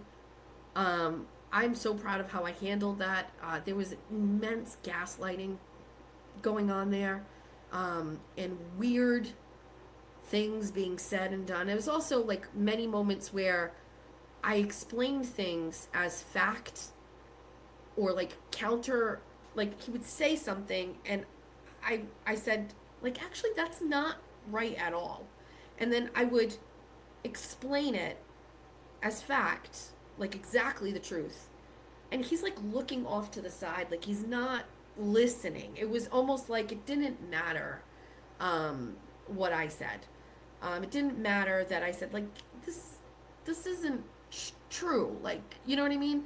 And I do actually think that it deserves like a redo. Now, I don't watch Aiden's show anymore. I certainly wasn't watching it when I was on vacation. And people have been telling me that he's been kind of like ramping up the stuff or whatever. And I appreciate like my team who was like, we're kind of sheltering you from that. We don't want to talk about it. But I went through a lot of the clips and all of the things today. And, you know, you cannot rewrite history at all. And just because we get further away from the starting point doesn't mean that the starting point changes at all. Like, you know, I didn't do or say anything to Aiden to provoke what he did. Everything after that, sure. But anything prior to that, what he did was unprovoked. I was supporting him. I was a supporter of his. I never thought that by, you know, going to bat for Jessica Walsh, that would be either directly or indirectly hurting him or offending him. It's the opposite. Like, he doesn't care what people do. You know, he offered me his advice. I was kind. I said, thank you. Maybe I'll take you up on it, but I didn't. You cannot reframe or change the history of why we're at this point. The history and the starting point of this is Aiden went on Will's show and started saying some terrible shit about me, that he didn't like my show, and then demanded an exit interview to be done public, and wanted to have a conversation, which I think he thought was going to go a completely different way. I think he used many times the language like that he wanted it to be just like the conversation he had with Will, which would have been what he usually does, which is he bullies and intimidates people in conversations to cowtown down to what he says. Is cowtown? Cowtown? LOL cow? Whole milk? He wants everybody to just kind of like get back to sucking his balls. And I gotta hand it to Will. He started off strong, but Aiden was very good at like turning that around, and Will kind of relinquished that power position he had in that stream, and then just kind of like changed everything. Like, you know, you go back and you watch Will there, and Will like has some tremendous points in the beginning of it, and then he loses it, right? For whatever reason. Many times Aiden said to me, I want to have the same conversation I had with Will with you. He talked about he wanted it to be the same way. He wanted it to do the same thing. And I think what he means by that is he wanted the same end result. And I don't think he ever expected that I was going to hold steady and hold my ground in that conversation. And worse than that is I think he was like very manipulative. And when I watched that happen in real time, I definitely dug my heels in even further. And I was like, I'm not relinquishing here on this. Like, now I feel even more confident. Now I feel like I have more of a reason to stand here and be strong on my opinions and not give in to what you're doing. And I think after that exit interview, if you go back and look, there is for the first time you see many people say, you know, you should have never said this to her. I don't want to watch you anymore. I'm not going to support you anymore, to Aiden. And he has never seen that. And he's super hypersensitive to that because, and I know that because I would talk to him about that, and he would say things like, he'd use burner accounts to counterpoint people who were saying bad stuff about him. And I was like, why do you care about what a stranger on the internet says about you? So much so, like, to me, Aiden is so much bigger than me. Like, in his stream, in his business, his channel, all of these, it just felt like he was so high up there, like, he shouldn't care. Like, maybe I should care. A small little channel like me should care, but he was so big. It never made sense to me, like, he cared about, like, Joe Blow talking shit about him. But he did care. He did care. He would often read those tweets to me on calls. And so I think that after the exit interview, he saw so much hate towards him. And he can say it's not that big of a deal, but it is a big deal if even the smallest person's opinion gets you all turned up. And I think after that he was angry, and then he went all in on what we're seeing right now, which is it started off with digs and digs and digs, and now we've gotten to the point where he's literally using the words, we need a mass exodus, we need a mass unsubscribe of Jess Machado's channel. You can't support me and support Jess Machado. So let me address that. First of all, how dare he tell anybody that they can't support me and him? That is just ridiculous. Second of all, you 100% can. You can do whatever you want. He's not in charge of you. And you can just stay quiet in the sidelines like the majority of the people do and watch me and watch him. And nothing's going to happen to you. He's not going to come to your house. He's not going to write a story about you. So you can do whatever you want, right? But if you feel like you need to unsubscribe to me because he's watching, which he is, go ahead. It's okay. Because the subscribers never equate to the views, obviously. We had the whole month of July that showed that. Thirdly, I would never tell you that you can't watch a content creator. I would never tell you that if you support me, you can't watch Aiden. You can't watch Jimmy. You can't, it's never happened. I've never said it. I would never be so bold as to do that. And also, I watch people do. I watch people I don't like occasionally too. Not a lot. But I also know that these shows are important to people. I know that, like, for some people, this is their TV. This is their entertainment. And I would never want you to not have that. I would never not want you to enjoy watching Aiden's show or somebody else's show. As a matter of fact, watch it and report back to me. Let me know how it goes. Okay? All right. So, I think there's something going on with Aiden, and, you know, I have continued to just not say much of anything at all. I will occasionally react to something I hear or see. I'm catching up on what I missed for the week, and there's definitely some stuff that I feel like I would like to talk about. I don't know if today's the day for it. I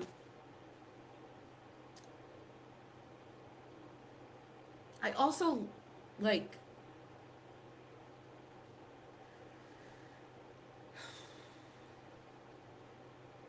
I don't know. I just know him. I know things he's done. And, like, when I think of, like, him telling everybody, like, we need a mass unsubscribe from Jess Machado. You can't support me and her.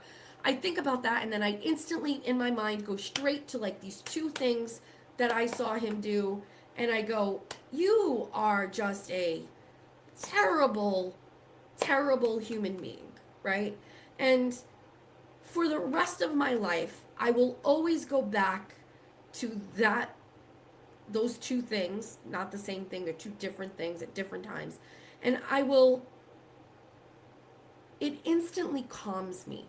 It instantly makes me think that there is absolutely no reason for me to ever feel like he is a better person than me. He's right.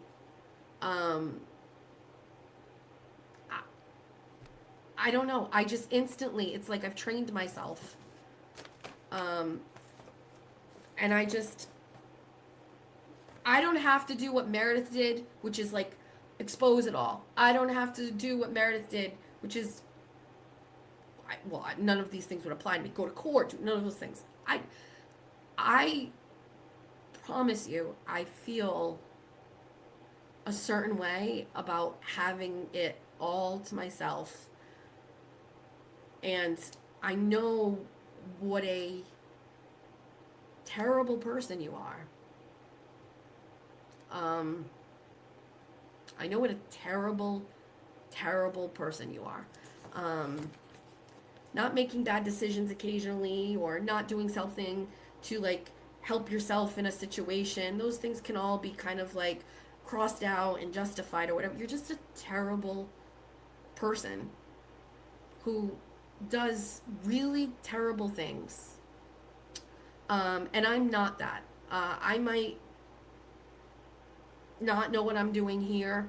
I might say some things that aren't nice or whatever, but there is a very big difference between who I am as a person and who Aiden Carney is as a person. And that's that. So he can keep crash out. He can keep doing whatever he wants. He can keep inciting violence against me. He can keep calling for people to mass unsub. He can keep telling people to come at me. He can keep telling people to not be associated with my channel. I am 100% confident I am on the right side of things, per usual.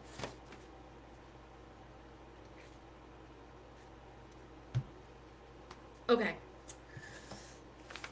Let's get to Arkansas Bestie. So before we get to Arkansas Bestie, let's talk about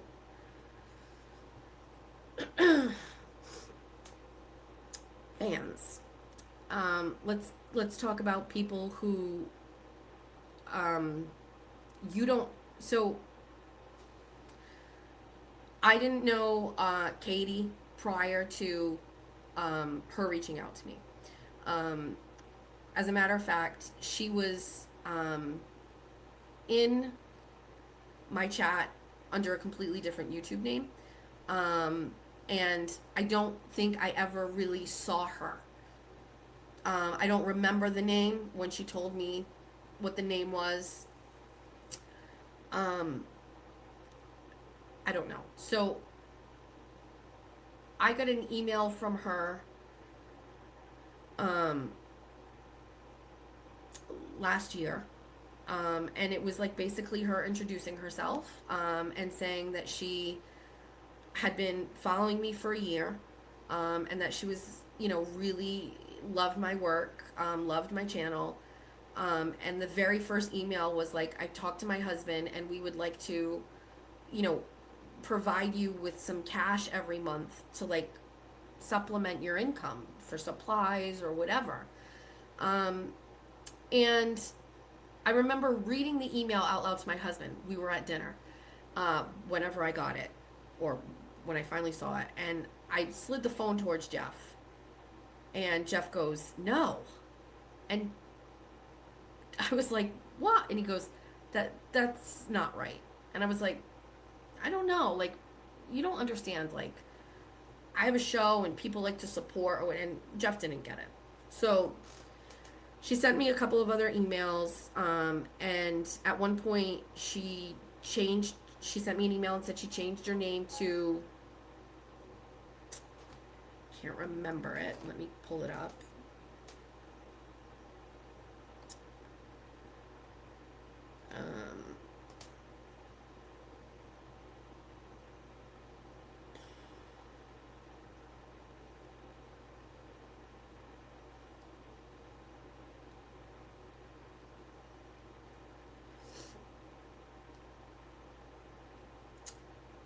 I really wish I could.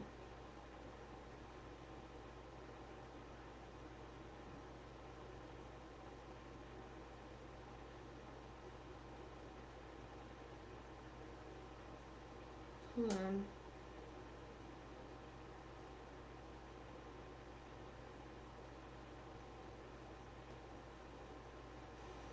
Jessica Machado. Oh. So she changed her name from whatever it was to Katie Law and Drama. And that was in January of this year. And so at this point, she had sent me a bunch of messages, and then I don't know exactly when, but she changed her name to Arkansas Bestie. And so for people who are like, it was the money, it wasn't that. There was a whole bunch of emails prior to her ever sending me money that were pretty in depth. She was talking a lot about her life. She was talking a lot about my show. There was a lot of like information being sent to me. And right around the same time, I also had Linda, who I nicknamed Fairy Godmother Linda. But Linda also had shared with me that she was a fan of my show. She enjoyed it. She had expendable income, and she was supporting me, right? So the only way I can explain this is I instantly put Arkansas Bestie and Fairy Godmother or Lucky Linda Lulu in the same category. So these were two women who clearly were wealthy, who were big fans of mine, and who wanted to share their money with me here. And in the beginning, this is a very hard thing for you to understand, for me to understand. First of all, it doesn't make sense. Your guard is up. Why do people want to do this? But between Katie and Linda, both of them spoke in a way that made me feel like this was a safe situation and that they were just rich bitches that just love Jess Machado. And I was like, I hope I don't let you down. Now, full transparency, Linda is far more sophisticated, and I always found that my text messages with Linda they had far more depth, and like life philosophically, and Arkansas Besties was definitely more, it was different. Somewhere along the way, I felt that Katie was texting me more frequently, and I could not keep up with that. And it was around the time when I started to get many more text messages, right? So it was around the time. So in January, I got my new phone, right? I got my new laptop. So I got a second phone. The phone number was out, and I was just getting bombarded with messages. And, you know, Katie was messaging me far more than I could respond, but everything seemed completely like normal and fine. Now, I have never spoken with Katie on the phone. So that, as far as Linda goes, that's pretty much what I wanted to say. I've explained this, and this is important now because things are very different. What's up, Yeast Beast? Okay, this lady just has such an issue with me. Are you gonna be okay, Carol? Or can't, what is your name? Are you all right? Are you okay? Stop it. So anyway, you guys can block her. She's gonna be distracting. Just do whatever you need to do. So the only reason I'm bringing up Linda is because at one point I just viewed them as very similar creatures. You know what I mean? So the text messaging with Katie, I think, gets a little bit more intense, and there's a lot more text messaging between Katie and I than Linda and I. And so Katie would talk all the time about like considering me her friend, and shared a lot of like her life, and all of these things. Now, at some point, she messaged me about J7. Now, many people messaged me about J7 and gave me their points of view and ideas. And I would always say, like, I appreciate that and thank you. And Katie said the same thing. You know, same, you know, she's not good for your brand. And I would respond like, I know, like she doesn't say things, and this is in the beginning or whatever, when stuff was like kind of really crazy with J7, and she mentioned it several times. Okay, like I appreciate the points of view. If you watch me and you know me at this point, like it's fair to say, like I was not going against Jessica Walsh. And I appreciate your feedback, but like I nobody tells me what to do. And so I just brushed it off. Like I was just like, okay, like I think maybe she wanted to say it, not necessarily wanted me to do anything. And it was fine. Like I personally wasn't upset that she was asking me to like really look hard at my connection to Jay Walsh. I wasn't offended, but I wonder if now if she was offended that I didn't listen to her. So fast forward to, I don't know exactly how long, and I'm not going to like text for text here. She mentioned it again, and I was like, yeah, I don't know. Now, put that off to the side. I never knew that Katie was going to start a channel. This morning, I spent a good part of my day going back and reading every text message that I have with her, and there are a lot of them. It's like 10 to 1, like 10 messages from her and 1 from me. But I read every message, including the parts where she sent me a video. And at no time did she say that she was starting a channel. On the contrary, earlier I had said, you should just start a channel. And she said, no, I would never. So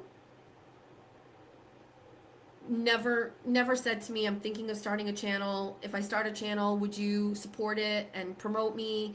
Could I come on your show? Would you come on my show? None of those things ever happened. What did happen was she sent me a video, and it was like an Arkansas bestie video, and I was in it. It had me in it. And she sent me the video, and I was like, did you make that? And she said, yes. And she's like, I think I'm really good at these. And I thought that that's like what she was getting at, like, play my video on your show. And I was like, it's really good. It was good. I didn't think she made it. I was like, it's really, she doesn't seem very tech savvy, so I didn't think that she made it. So I was like, it's great. And then I want to get this right.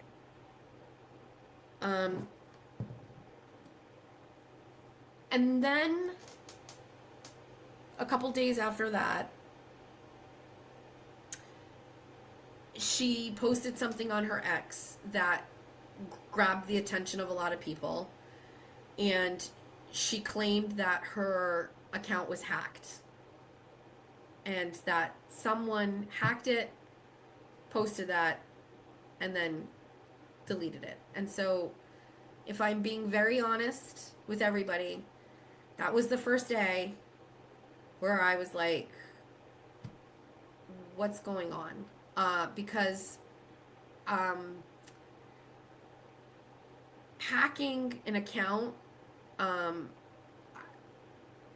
then posting that is like a very specific thing, and it didn't make any sense. And that was the first inkling where I was like, what do you mean you were hacked? Like, what? I just assumed that was really her saying those things, like, and okay, like, no big deal, but like, it wasn't about me, or maybe it was, but I didn't. Again, you can say whatever you want, but to say that it was hacked, it's not accurate. I didn't believe it right away. And so things shifted a little bit for me because I thought that the let me read the tweet. Let me get it. I want to get it right.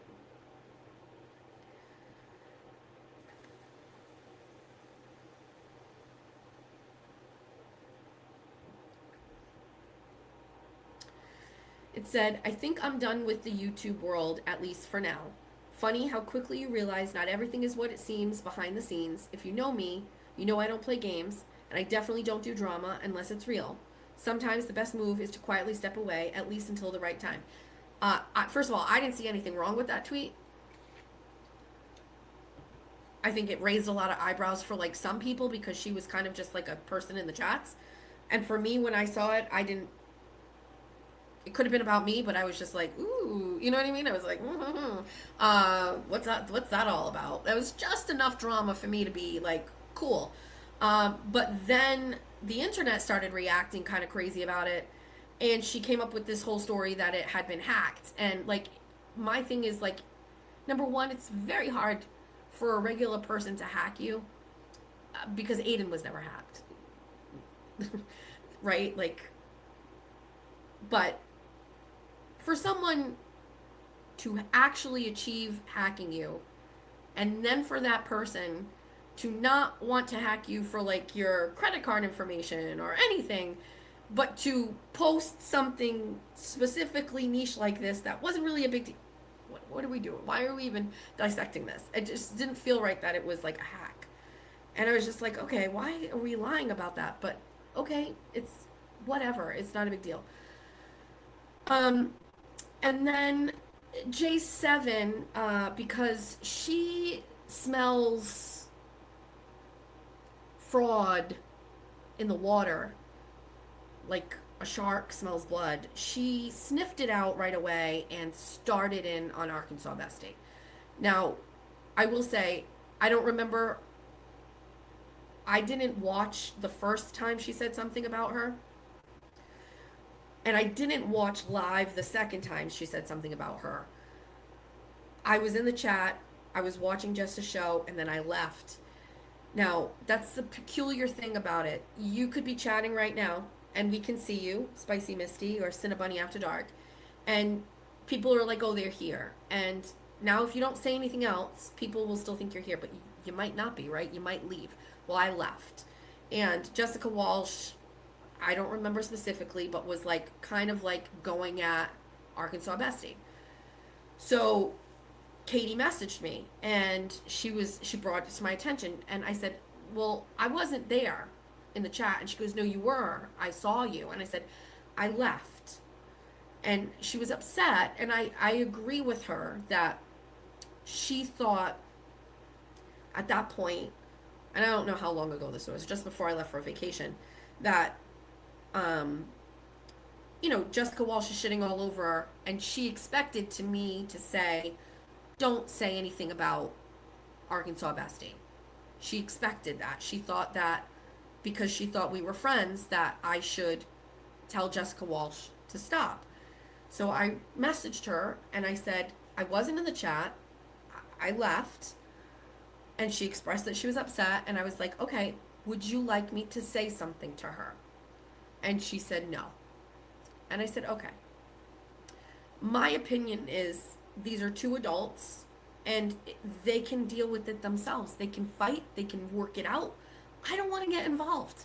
I don't need to get involved. They're two women, and they're two adults, and they're kind of going back and forth with each other, because if I'm correct, Arkansas Bestie kind of said something about Jay Walsh on one of her videos, right? They weren't lives, they were just videos. So I basically was like, they can handle it. Like, you know what I mean? Handle it yourselves. And then I was on vacation. I just got to Florida, and my phone was blowing up, and it was like, Arkansas Bestie's going live. And I was like, what? What are you talking about? And they're like, she's starting her channel. And I was like, yeah, she has some videos up. And they're like, no, she's like doing a live stream. And it says like, our first live. And I was like, what? I did not know that this was happening. And prior to, like, she had a video where she was saying something about, like, if Jess doesn't support me, I was like, I didn't even know this was happening. Now, it made me pause, and I was like, dude, has the whole time she been here, like, to, like, get everybody to know her and name recognition, and then launches a channel and, like, then goes against me? Like, I didn't know what I was dealing with, but I had also done, like, I had deleted X from my phone, so I didn't have it. I didn't have any social media except YouTube. And I was on vacation, and I was like, I messaged the team, and I was like, can you just kind of keep me posted? Let me know if there's anything I really need to know. And there was some, like, slights, like, about me or whatever. And I was like, dude, this just it didn't feel right. Like, I don't know how else to say it. Like, it didn't feel the same way, like, when Moon started a channel in Oceans. It didn't feel the same way. Like, it just felt a little different. And I pushed back on her, and I was like, I did not know you were starting a channel. And she was like, well, I thought it was implied. I don't have anything like that. It was like, I like making these videos. And then, like, I was like, now, I have to be honest. She sent me, and I'm going to show it to you in real time. She sent me an email, and it said, this is my YouTube story, doc. And I clicked on it, and I don't have, what do I have on here? I have Microsoft Copilot, so it wouldn't open this. So I never read it, right? And you can see a little bit of it, and it talks about how she was fascinated with the Murdoch trial, and then she discovered the recovery addict who was court hopping across America, and then the Karen Reed trial, and then she found the lawyer and so I could see that.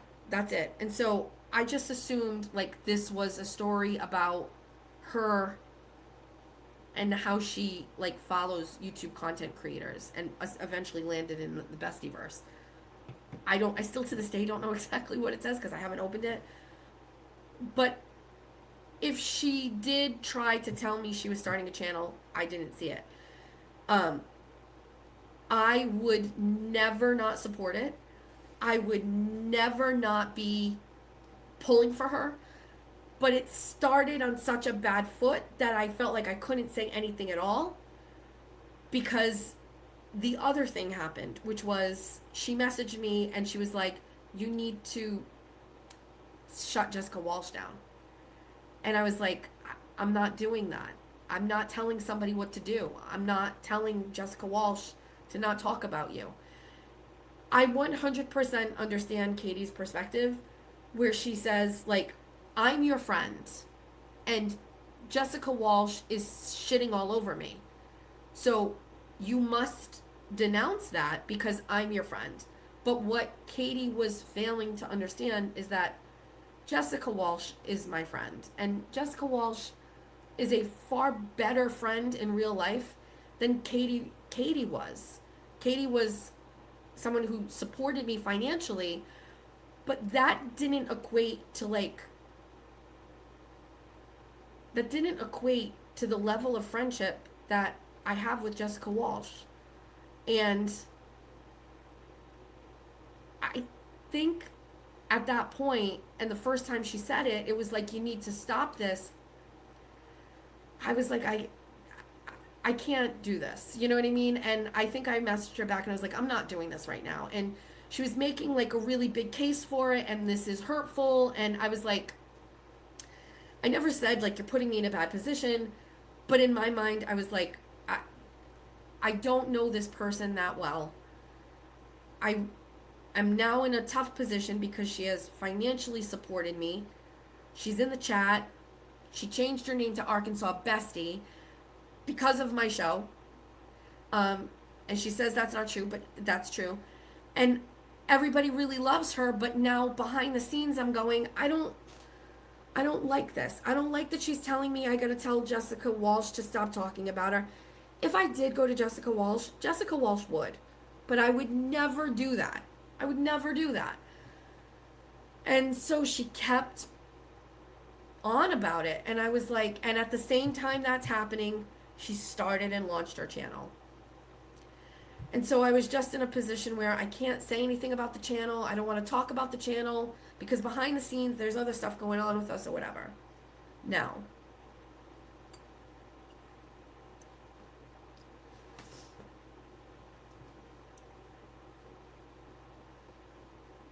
I came home. Jessica Walsh was on last night. Jessica Walsh said something about Arkansas Bestie's husband and called him a sexual predator or something like that. I disagree with that statement. I don't think it was appropriate. And I don't think Jessica should have said that. But instead of messaging Jessica Walsh, Katie messaged me. And it was I interpreted it as aggressive. It said, it's time to shut your friend down. And I was like, I don't know what to say here. Her talking about my husband is wrong. The fact that you support her is beyond nuts to me. And I asked her specifically, what do you mean by that statement? What do you mean? She said she's calling my husband a predator. Jess, you know that's not true. And the fact that you support her blows my mind. And I responded, I said, every day of my life, I don't want anybody to tell me what to do. And I do not ever tell anybody else what to do. It is not how I live. I said, I have no power to shut her down. And she goes, Jess, okay, but J7 is crazy. She says really horrible things. I've still not said one thing about you other than I can support you. I can't support you. If you support that behavior, it's not okay. I said, if you don't want to support me, then that is your choice. And she said, yep, it is. And it makes me sad. And I said, me too. I said, I will say this.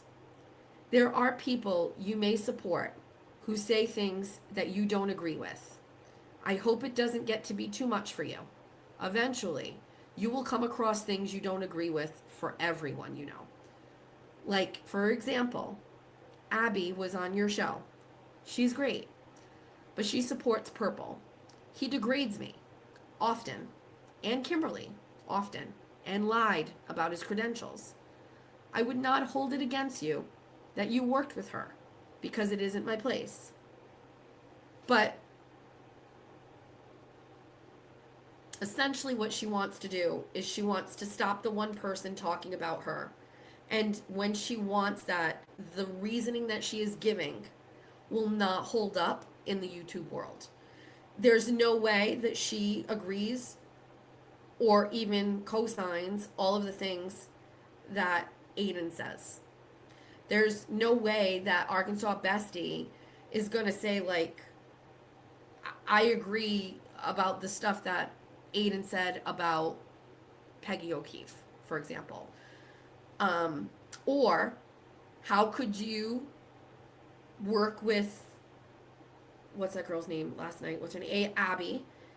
And Abby be a supporter of Purple who said terrible things about Nurse Kim.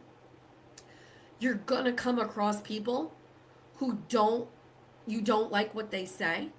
And I think it's disingenuous for you to demand that I shut down Jessica Walsh because she's saying shit you don't like. It's crazy to me, actually. And I don't agree with everything that Jessica Walsh says. I've said that plenty of times. I've also said that sometimes she says things that I don't like. We did a whole interview together where I talked about this with her, about the stuff about killing herself or talking about it that way. And I was saying, like, do you understand why, like, that is inappropriate? And she talked about that. So there's, I believe, more than enough of, like, public evidence of me saying I am friends with Jessica. I like Jessica, but I don't agree with everything that she says. Katie does not think that I can support Jessica Walsh and support her. Or she can't support me, I guess.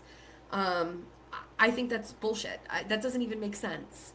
If I flat out say, like, I don't agree with everything Jessica Walsh says, that's more than what some people do. So what do you mean you can't support me? Or are people telling you you need to just fucking cut ties with me? Or turn against me? Are people finessing you and calling you pretty? And saying everything that you want to hear? And saying all of these things? And lying to you maybe? And maybe that all feels really good and soft and comfortable. And you want to be in that space. As opposed to this space where I like you and we're great, but somebody also that I like isn't so nice and so great to you. I don't know. I'm certainly not one to give people advice about what to do in the YouTube world because clearly I have my own troubles and I barely made it out alive.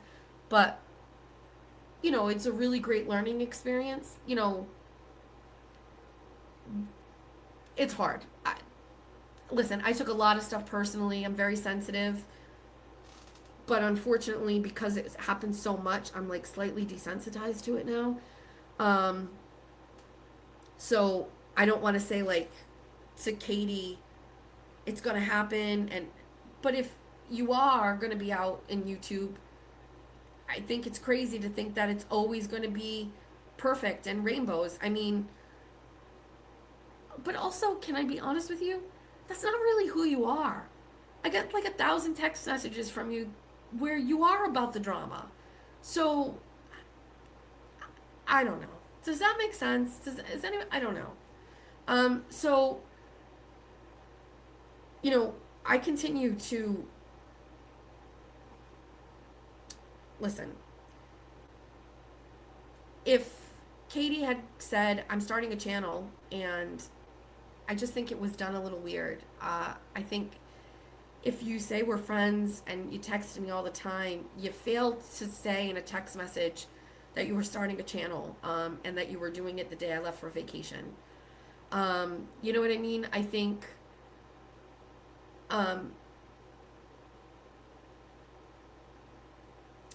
it's really hard for me to, Jimmy, once told me, more than once, that like my relationships that I had outside of the internet with people were like crazy, and that I should never give my phone number out to people, stop talking to people. It's bad. It's no good can come of it. And I would push back and I'd be like, I like talking to people. 90% of the texts are great. I definitely have gone through people that I think are wildly inappropriate. There's people that are haters. There's burner accounts. There's crazy shit that comes. There's people that literally tell me to fucking fuck myself and die in a hole. I get those in text messages. But I think most of the conversation, I like reading what people send me. I don't always get to respond, but I like reading what people send. And I don't know, now I'm kind of like, fairy godmother Linda would never. Like, would never. Would never. And I keep going back to that where I put them in the same category. Like, I thought that they were the same, that they didn't want anything from me. They didn't need anything. They just want, and it took a turn somewhere. You know what I mean? With Katie in a different direction.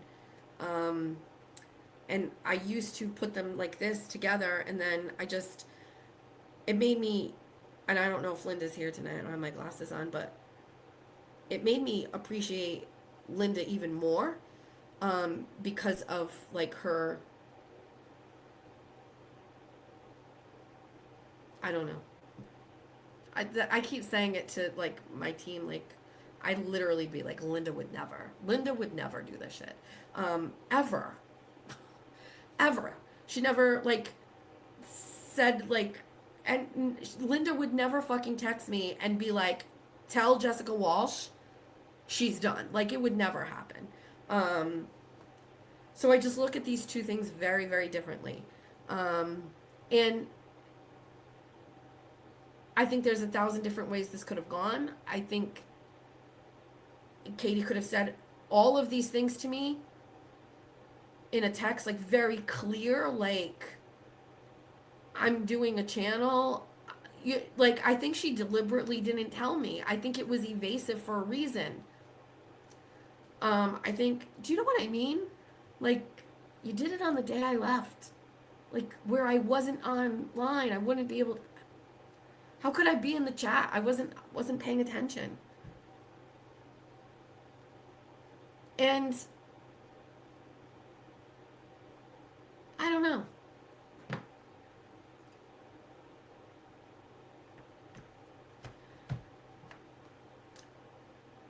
I will say, I also didn't like the thing that Pete said. I thought it was like wildly inappropriate, and I would never, and I have teenage kids, and I've never had those conversations that look anything like that. I think the follow-up and the response to it was disingenuous. But I disagree with Jessica Walsh saying he's a sexual predator. I disagree. But there's a lot of people that say shit on the internet that I don't agree with. Now, if people are expecting me to drag her, share text messages, throw out tea out there, I'm not going to do that. I think Katie is a good person. I think she's super confused. I think she's being influenced by the wrong people. And I think that people can be very persuasive.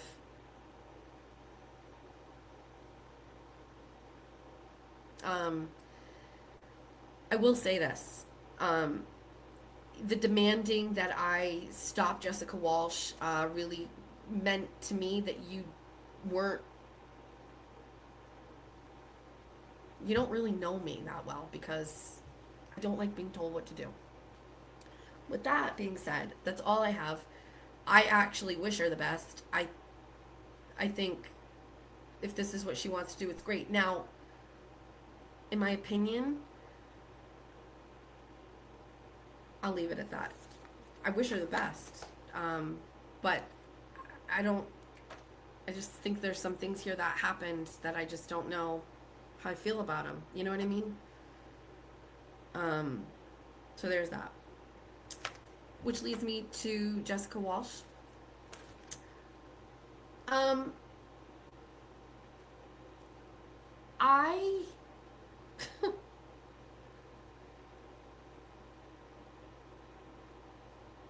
I don't laugh on any other show the way I laugh at Jessica Walsh's show, except Jimmy's.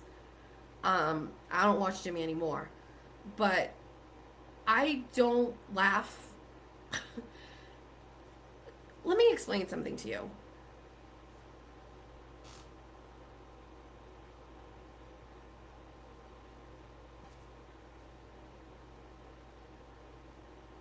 Okay, hold on. Let me explain this.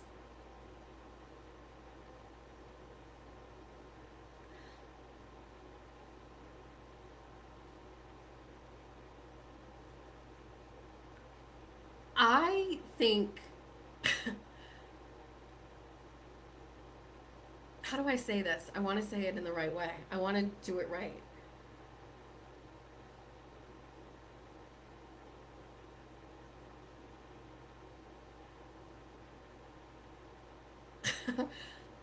I don't know. I wasn't really like, I haven't really thought about it. Like, I like love Jessica Walsh. Like, I fucking love her. I love her. I was never wrong about her. Ever. I love her. I think she's hysterically funny. I think she has a crazy no fucks to give level of confidence that, like, I say I'm confident, but like she has it, and she's in another level, like, of just not caring. She's not scared of anybody. Nothing scares her. And she's funny. But aside from what you see on the show, aside from what she does when she's on with Kane, we'll talk about Kane in a minute. every conversation I have with Jessica Walsh on the phone is like I've been talking to somebody I've known for a very long time. Every text exchange is very normal and authentic. I never feel like the person is going to hurt me, going to turn against me, going to like try to ruin me. And I feel like there are so many people out there that are trying to do that to me right now. And I like to hold on to the people who aren't, but more than that, are like, they care about me. And I think so much of what she says is crazy, and she should never be saying the things that she says. But like, I really like her. And the only thing I can say is that I hope that over time, with all the other noise and all of the other people gone, you will see what I see, which is an authentically good person. Anybody who wants to like throw shit out there, like just counterpoint him with like, well, but Aiden does bad stuff too, and he's a good person, right? I mean, I don't agree with that, but like, I don't know, man. I feel like, I'm not saying I give her a pass. I'm not saying I think what she says all the time is right. I actually think it's not many times. But I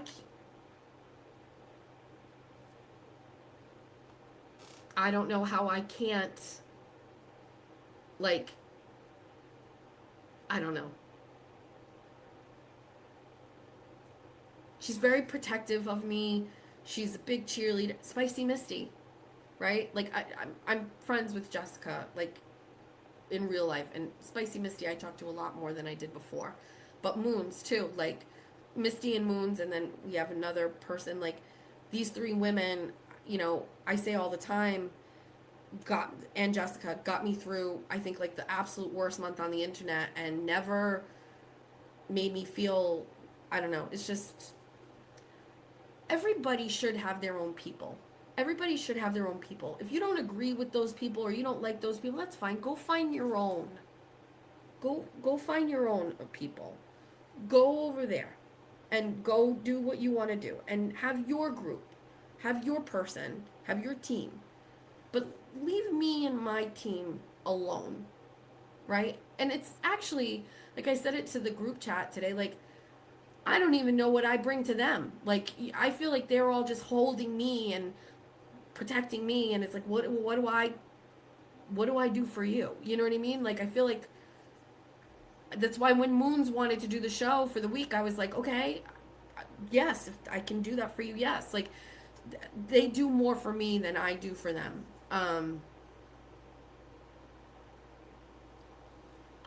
I don't care who your people are. I never cared that Jimmy had Big Husky. That's his person. That's his hype girl. That's his dog out in the streets. Okay. I never said shit to him about that. If that's your person, that's your person. It only became a problem when you're shit talking me about, but whatever.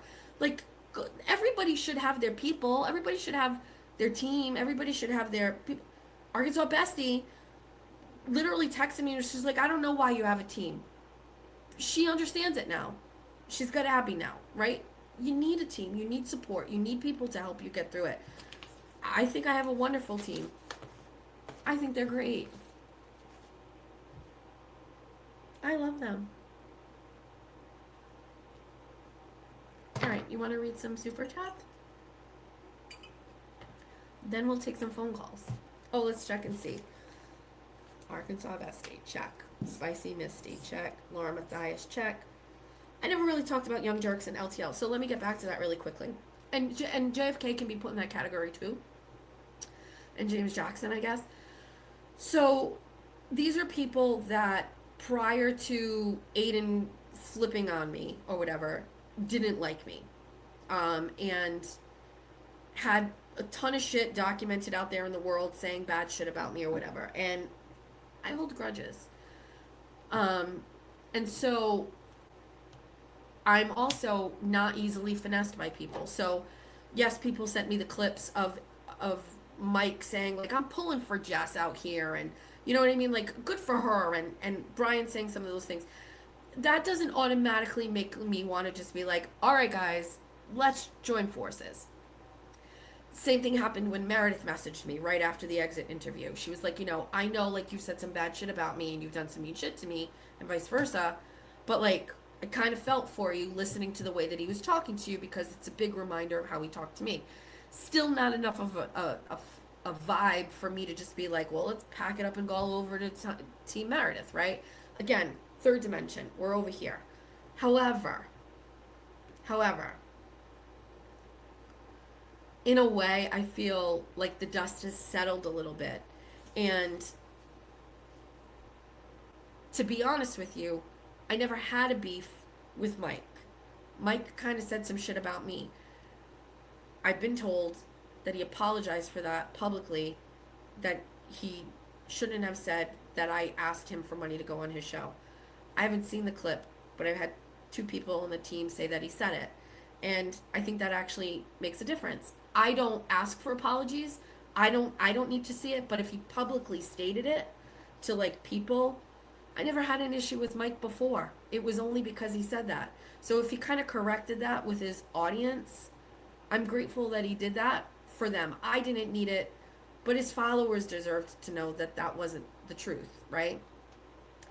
Now, as far as Brian goes, my comments about Brian all the way back in the day, which again, I lean on the fact that they were never that bad. I just kind of spoke my truth about Brian. If Brian wants to speak kindly of me, it's almost like that's Brian's choice. So if Brian wants to clear the air, so to speak, by saying nice things about me or whatever, it's his place to do it. It would be on him. So I'm okay with that too. I just saw a comment that said everybody else said worse stuff about Brian than I ever did. I 100% agree with that. And I also completely held back on a lot of stuff, and I'm glad I slept on it and I never talked about it, but had a bunch of stuff that people had talked to me about Brian. People like knew Brian in his real life, and I'm glad I never talked about those things. And here's my thought on it. I think time needs to kind of settle down a little bit. If we're currently in the stage where Aiden is literally telling people to like massive unsub to me, it's not a good time for Mike and Brian and I to like talk, because there is this undercurrent of anti-Aidenisms happening, right? But I think if the dust settles and everybody still feels the same way, then no hard feelings, right? And I would probably I would have a conversation with them offline. If that makes sense. I think that those guys got hurt by Aiden, like I did, and they bonded together, which, by the way, like, LTL didn't really like Mike for a while, you know what I mean? But they bonded in, not their hatred for Aiden, but their, like, being shit on by Aiden.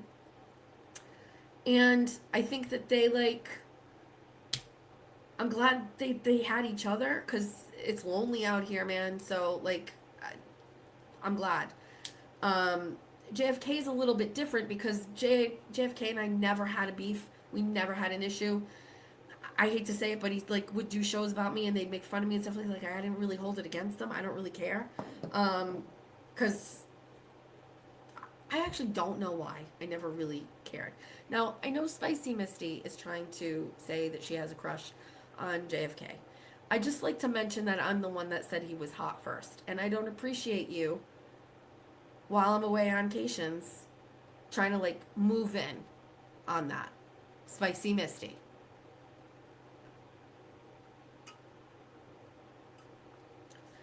I haven't been able to catch up on JFK shows, but I do get people that message me and say he's been saying some great things, the way that he kind of explains stuff and breaks stuff down. And listen, when you're Team Aiden, it's almost like you just blindly cut those things out. You don't listen to them. You don't want to entertain them. There's sides or whatever, blah, blah, blah, blah, blah. Now, I don't really know what's left of Team Aiden.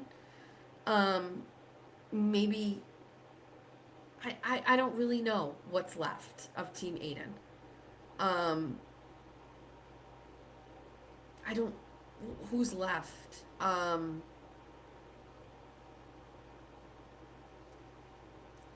don't know. And now everybody's like, wait, I need to put my glasses on. I see. Team Aiden is falling apart. Well, when you're not nice to people, that'll eventually happen. Aiden Schneid. Will. Purple. Can we get to that? Can we do that? Then we'll do calls. Hold on. I want to bring something up because this happened when I was on Cations.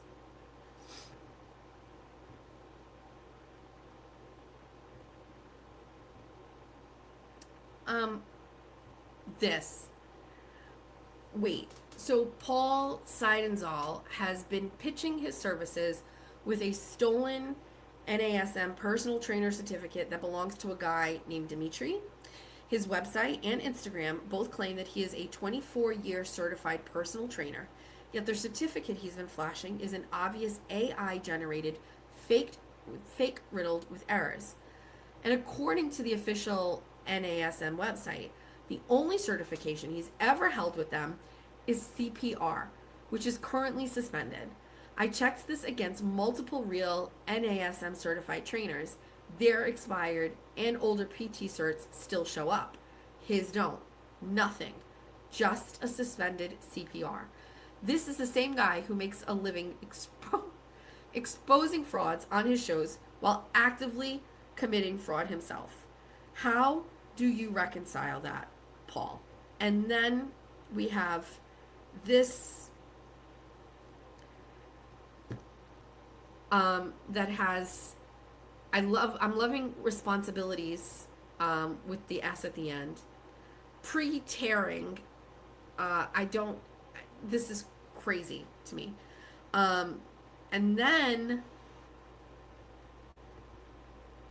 she takes the certificate number and sees that it goes to, I know you guys have all seen this, but I have not seen, I heard about it.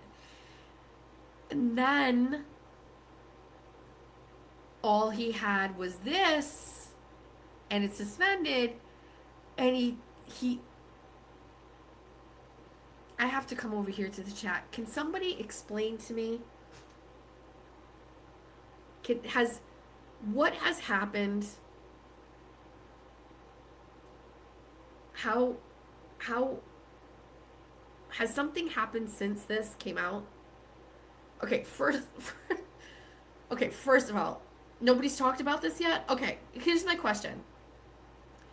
Has Paul addressed this yet? He went into hiding.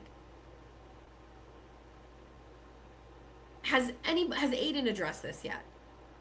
Nothing? Everybody went silent? He vanished?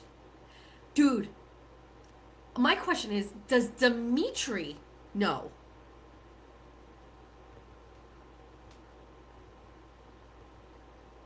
Dimitri.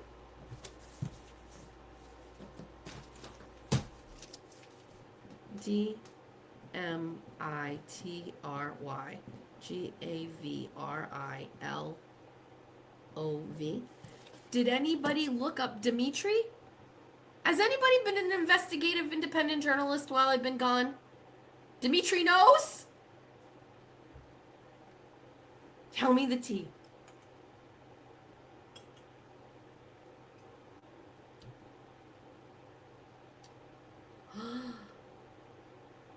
He's displeased.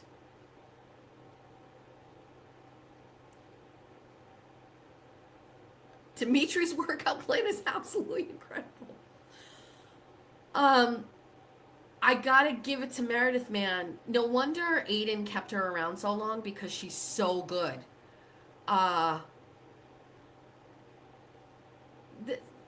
Listen, this is who he keeps around him. It's wonderful. I love to see it.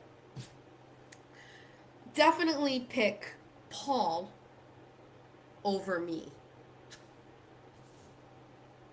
Scroll Meredith's timeline. Okay, hold on. I will. Okay.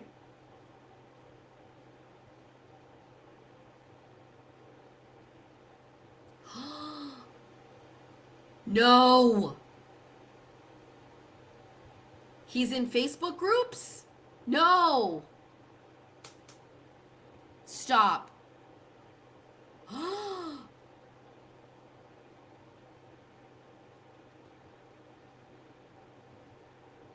Stop it. Let's keep going.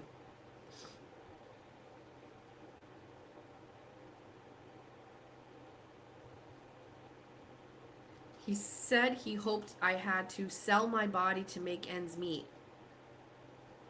So, Arkansas bestie, Abby is his bestie. And now Abby's with you. Are you...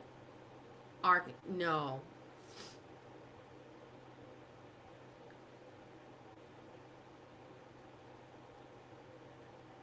Wow, he's all over the place.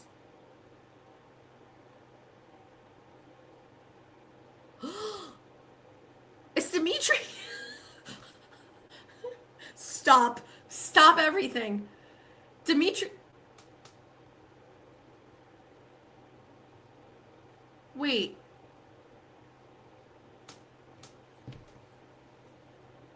That's Pat Ford.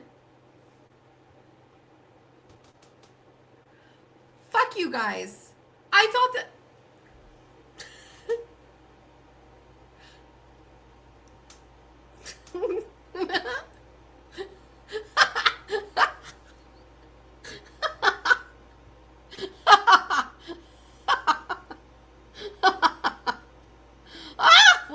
What's going on? What's going on? Hold on. Hold on. I need to hear this. What's happening with Lindsay? Why can't I hear her?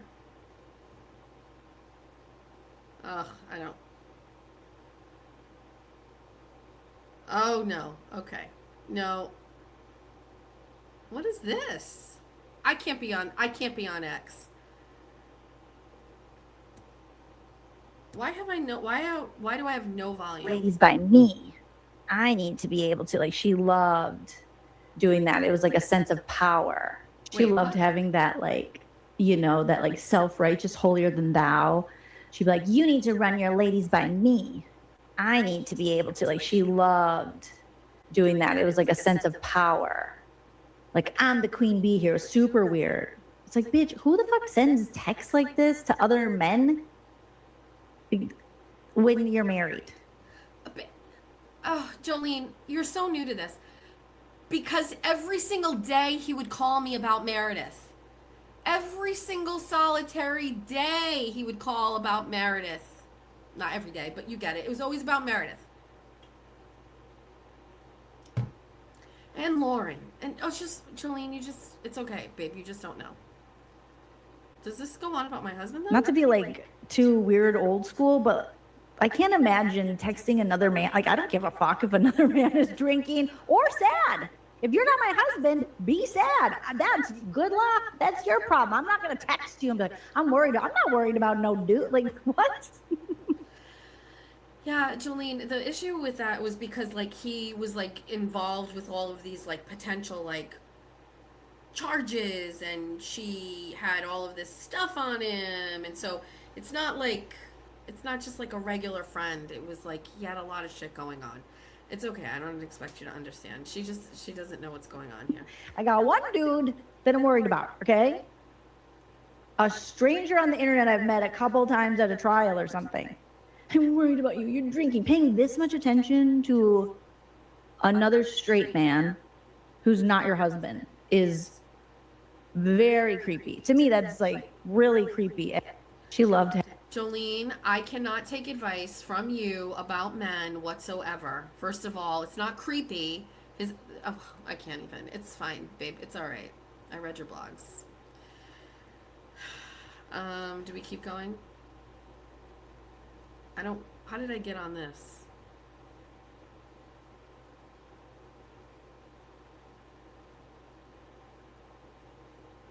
She spelled Lindsay wrong. Okay, how did I get here? What was this under? Oh, under this.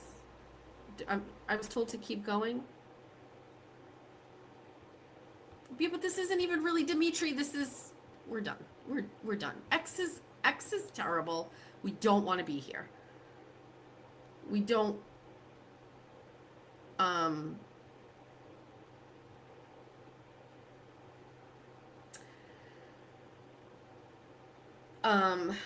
Hold on, I wanted to say something. While we're on the subject of Jolene. I saw a clip of Jolene. It's on my phone, but I don't, if I send it to my, I don't want to play. I don't play these people's streams. She said something about like my marriage, and she's like, this isn't what everybody wants. Like nobody wants that. And I was just wondering, like, where did I say that? Where did I say that my marriage is what you should have, or anybody else should have for that matter? When did I say you want this, what Jeff and I have? All I do is just share my life, and that's it. And it was this crazy, like, she's like, it's not that great. It's not great. Like, nobody aspires to have, like, that. Well, first of all, I've never said that you should. I've never said, like, if you don't have a marriage like mine, yours sucks. I've never said my marriage is perfect. I've never said what I have is what everybody should have. I've never said it's great and it's amazing. I think people think it is. I think people see what we do and they think it's cute and they like it, and our cat language and our own language and all those things are great. But I also talk about like all the bad stuff too. Why would you ever even in your brain, and this wasn't like a comedy bit, it was like serious. She's like, nobody wants that. Why would you ever think that? Like, I guess I don't understand why. I guess I don't understand why somebody who watches my show, makes money off of my show, would criticize my marriage and then like say that like it's not good and that nobody would want it. Why did you say that? Why would you say that about my marriage?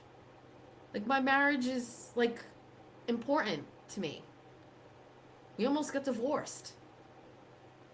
I'm happy we're still together. Why would you say it's not, like, nobody wants it? Why do you even think about that? I don't think about your marriage. Why would you?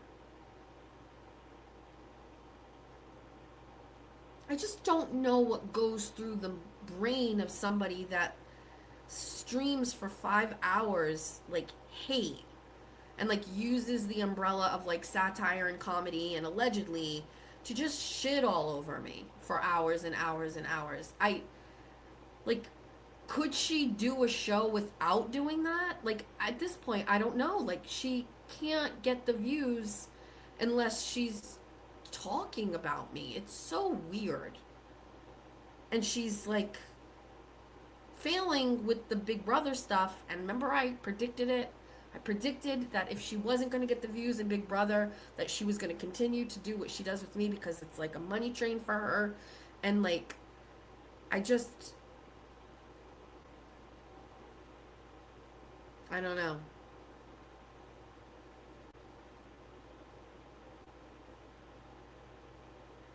I don't know. I don't know. Is there, yeah, I don't know. It's just very strange. It's very, very strange. Want to take some calls? I think I've touched on everything. I did ask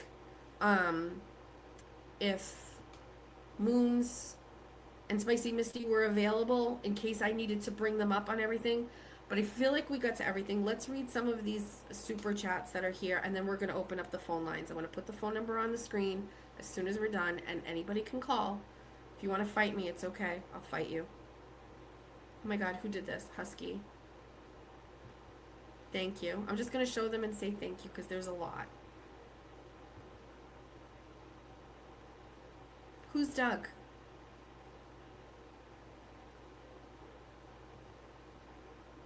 Thank you. Glad you enjoyed a well-deserved vacation. I don't know who you are, but I'm going to let you stay on hold for a second. Don't talk. All right. Let's keep going through these for a second. Hold on. Hi, Megan. Missed you too. Scoobies. Welcome back, Jess. You look beautiful this evening. Thank you. Jess Machado's show inspires women and don't tell us what to do. Correct. It's like worst thing ever. Ask Cyberchick. How's Cyberchick doing? Is she getting all the views? Another story where people just think that the further and further you remove yourself from the starting point, that people will forget exactly what happened. Cyberchick did that to herself. Everything was kosher, and she got scared. Hi, Attorney Leary. These are hard to do because there's so many of them. I love all of them, but I think they come up as pictures in the chat, and I don't get to enjoy those, unfortunately.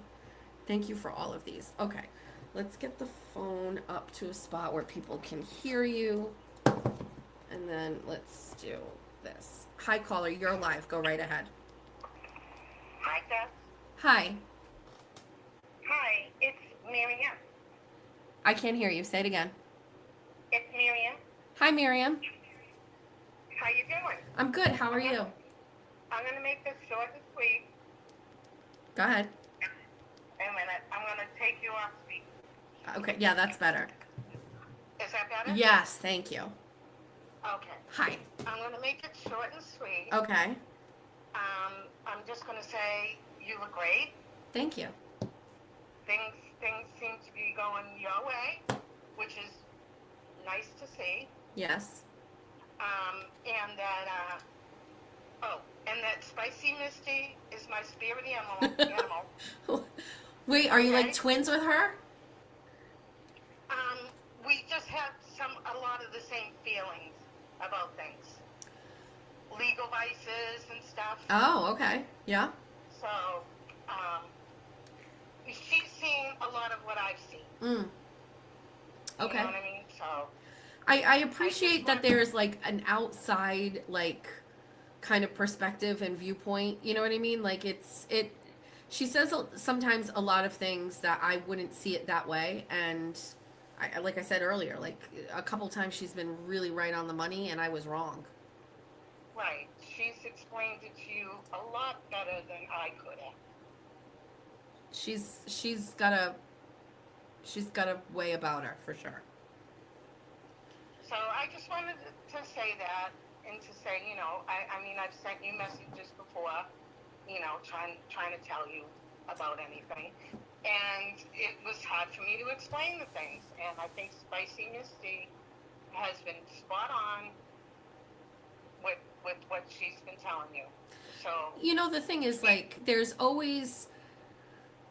so many different opinions and perspectives out there, right? And I think that there is a constant need from some people to just kind of play nice and also like just say yes and go along to get along. And it's not just the internet. I've never been like that in life. Like, I'm always very opinionated and I always like not pick a side, but like I have my own thoughts and convictions, and I'm not wishy-washy, you know what I mean? And so it seems to be like very unconventional for a lot of people to be out here and it seems to be like you should get along with everybody. You're supposed to be nice. Like Aiden made some statement the other night where he was just like, who isn't Jess beefing with? And I was like, in my head, I'm going, I don't know how many people like don't like me.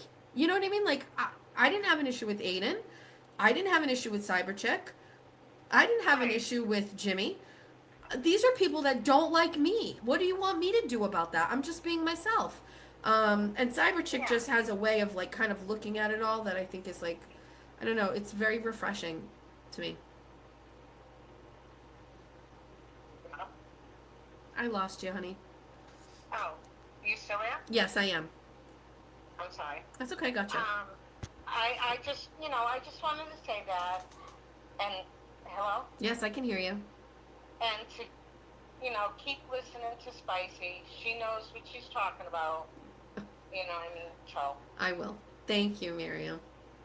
All right. It was nice to hear from you. You have a good night. You too. All right. Bye. Bye-bye. Let me put the number on the screen because we didn't even get a chance to do that yet. So let's, hold on, Jessica. Let's do this. There's that. Then let's go back to this.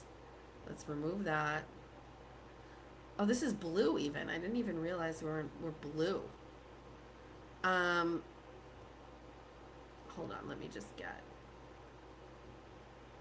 Okay, perfect. All right, so the phone lines are open. I know it's a little late. It's 11 o'clock. We're not going to stay on much longer because we have court tomorrow. Let's take a call. Hi, thanks for calling. You're live. Good evening, Miss Jessica. It's wonderful to see you back. Boat. The chat is going to go wild.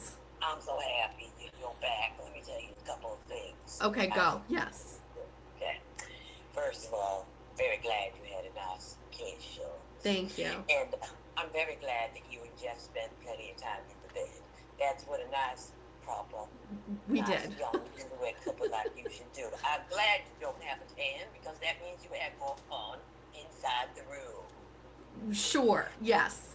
Second of all, I'm sure that those people taking your place during the time you were on Cations were lovely people, but I only tuned in a couple of times. Fair enough, Boat. And I didn't enjoy it, so I did click out. But That's okay. I think you made a good decision. Okay, third of all, most importantly, let me just correct you on one little thing you said earlier about that turtle turd. Now, let me say this. You said, and I quote, something to the effect of, he's a good guy that does bad things. I'm going to tell you what the real story is. I know this man from way, way back. So I'm going to flip that and tell you, he is not a good man. He is not a good man, but every now and then he does some good things. Just the opposite of what you said. Let me tell you something. That man, I noticed a long time ago, is going to reap the rewards of what he has sown. But he is not a good man, and every now and then he does a good thing. But that's very rare. I'm glad to see you back. Love you very much. Goodbye. Just cold hung up on me.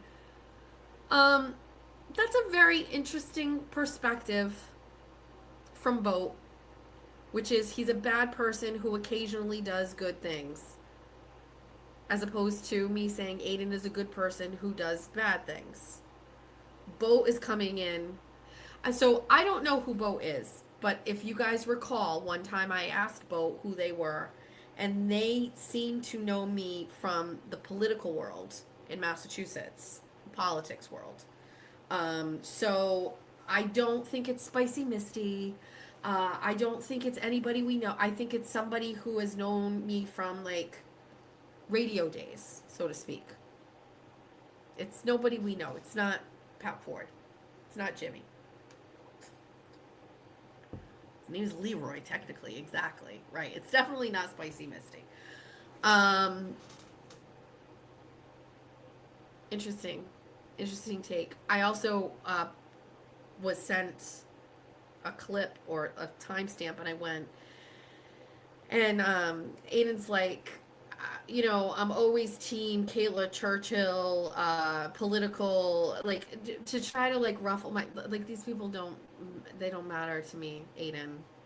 They don't matter. Doesn't get under my skin the way that you think it does. Hi, caller. Thanks for calling. You're live. Seriously? Hi. Holy cow. Really? You're live. Yes. Hi. Holy guacamole. Okay, now, I just wanted to say, Yes. I think you're great. Thank you.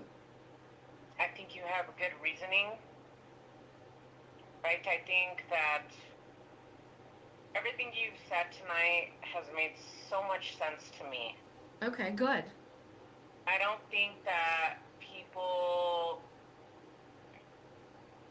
need to be so mean. Right. I don't know, it irritates the fuck out of me because I think I see Turtle Boy as one thing, like I hate that he's being charged with all this stuff and that's all great, but doesn't give him I want to say like permission to be such an asshole. Right. He uses I that think- as a crutch. That's exactly how I feel. And I think I've watched you for a really long time. I became a member of your channel a couple months ago. Thank you. I just think you remind me of myself. Like, no nonsense. Like, don't bullshit me. Like, don't fuck with me. Like, come on. Like, I Right. mean, just be real. Right. Well, I mean, that's how I feel. Yeah. So, I think you're a great person, and I think you have, you just reason so well with me. Like, I feel great about all that. Thank you. What's your name or what fake name or whatever? SMB. SMB. Thanks. Yeah. Sometimes I forget that. I don't know. Sometimes the hate drowns out all of the people that do agree with me, and it's always like really, it really like makes me feel better about what I'm doing when someone like you calls who's a new member and is like, like I agree with you and you're saying stuff that I align myself with too. That makes me feel so much better about stuff.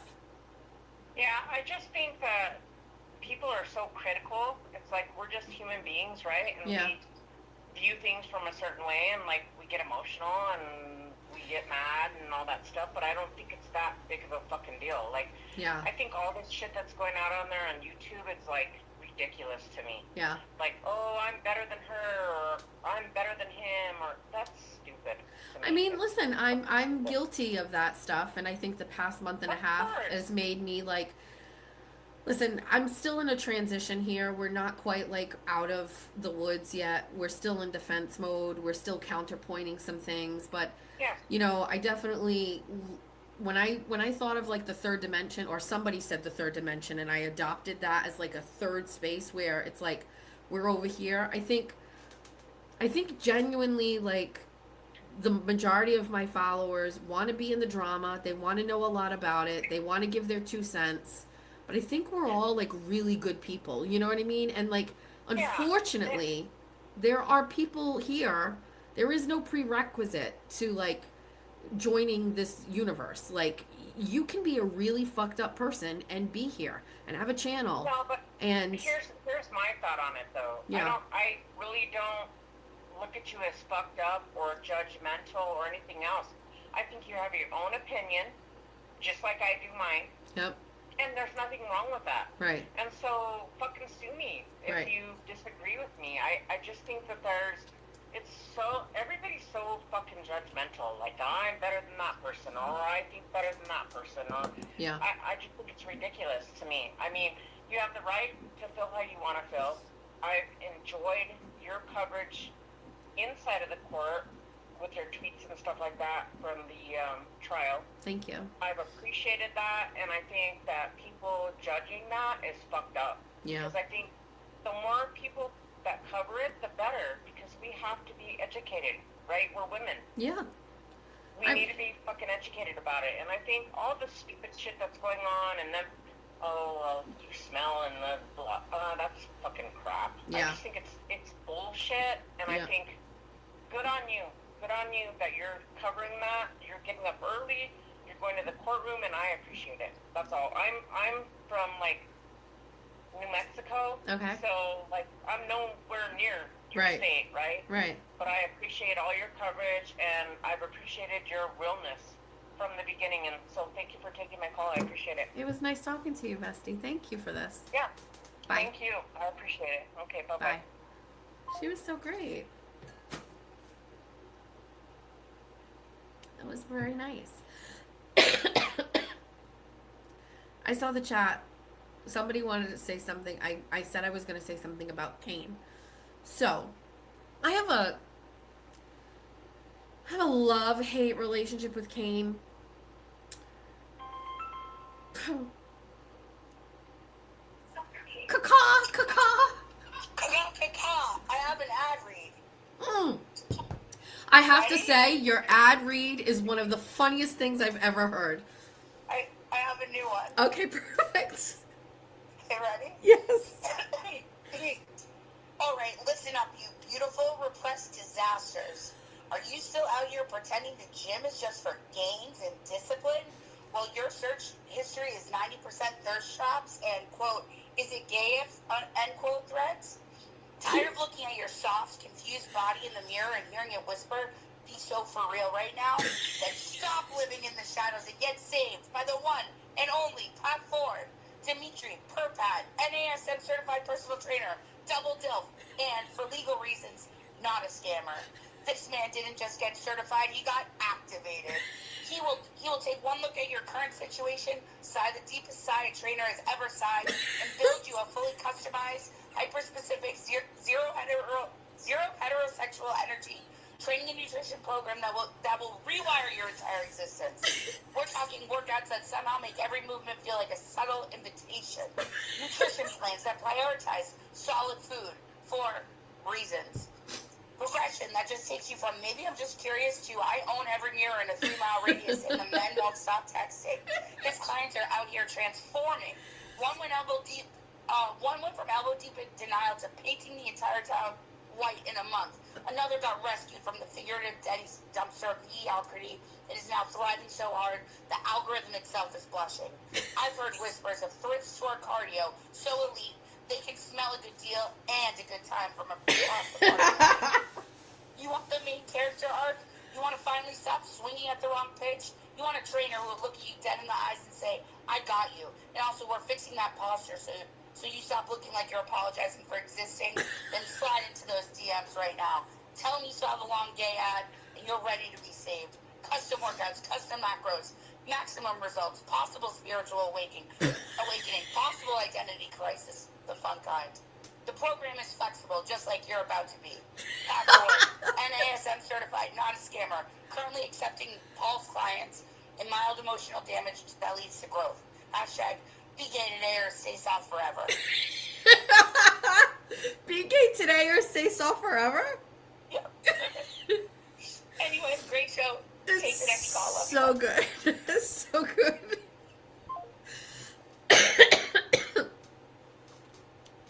Not a scammer. It's so good. I very rarely want to take something I see somebody else from someone else's show and adopt it as my own. But I also want to write funny ad reads. I would like to write funny things. I feel like that is something that has been missing from our shows. Like funny fucking ad reads. Like who would have thought? Like all we ever really had here.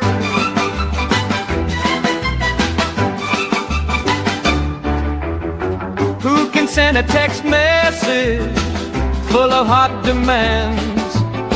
Pretend he's so strong with the words he sends. The doughboy can.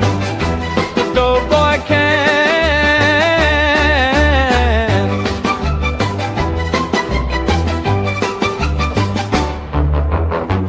Who can open up my box using his thick man hands? Thank me for all my gifts in front of all of his friends. The doughboy can. The doughboy can.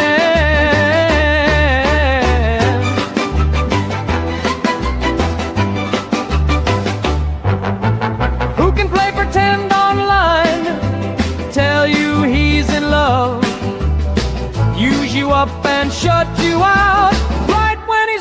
enough. Ooh, the doughboy can. The doughboy can.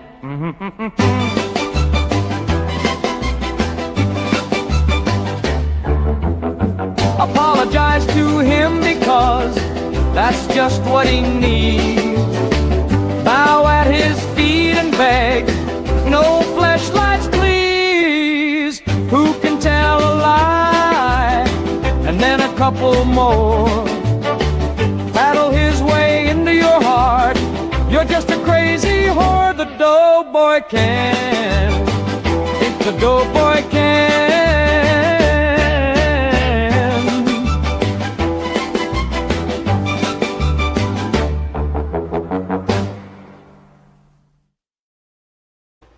How is that guy doing these days? Is he still a creep? Is he still a weirdo? Somebody fill me in on what's going on with him. Is he still weird?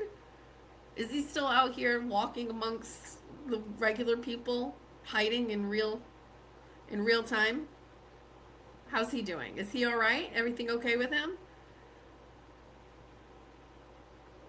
Alrighty. We're gonna leave. Because it's 11:15. We don't have any time. We gotta go home. Oh, he's lost his whole fucking mind. Why? What has he done? What video? Tell me. What video?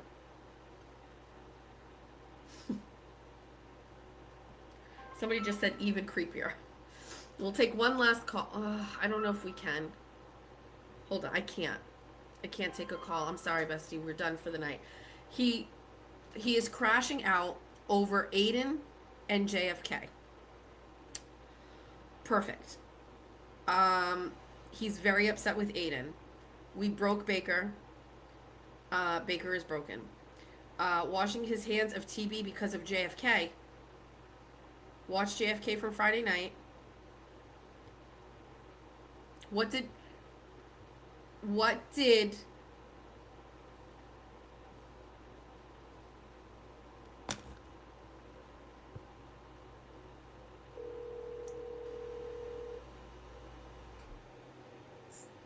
Hello? Please explain to me. Somebody said that he had a breakdown and Aiden had to apologize to him? Yeah. Did Aiden apologize to him? Yep, last night. On a show? Yep. These fucking... I can't. What? I'll send you the clip. He said, sorry to Baker, sorry I didn't mean to offend you, buddy. I can't with these... I can't. Insane. I can't with these people. I can't. I'll send you the clip. Thank you. I can't. Watch LTL as well. Tell me about LTL. I'll find the clip. Tell me LTL. What?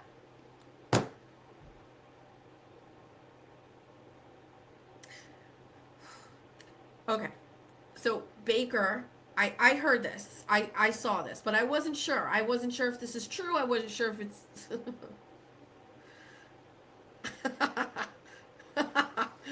hold on. By the way, I just want to apologize. Let me explain something. To a lot of people, I didn't mean to offend the Baker. Okay, I didn't mean to. Him and Will have been like down assholes, like loyal as fuck. You know. What so, a cock! To, like, offend anybody by saying that I go on. What a fucking cock, dude! You're such a cock. I'm all set with you. You fucking all set.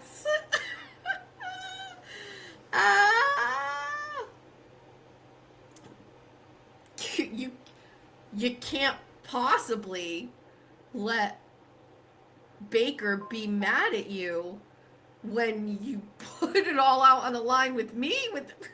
Now he's got you apologizing to him. Oh my god, you're a bitch.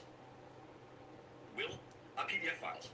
Who has never once in Oh yeah, this is I saw this, but I was not sure that this was like legit. This is a legit video. We're gonna upload it. We'll just watch it. This is wonderful, enjoyable.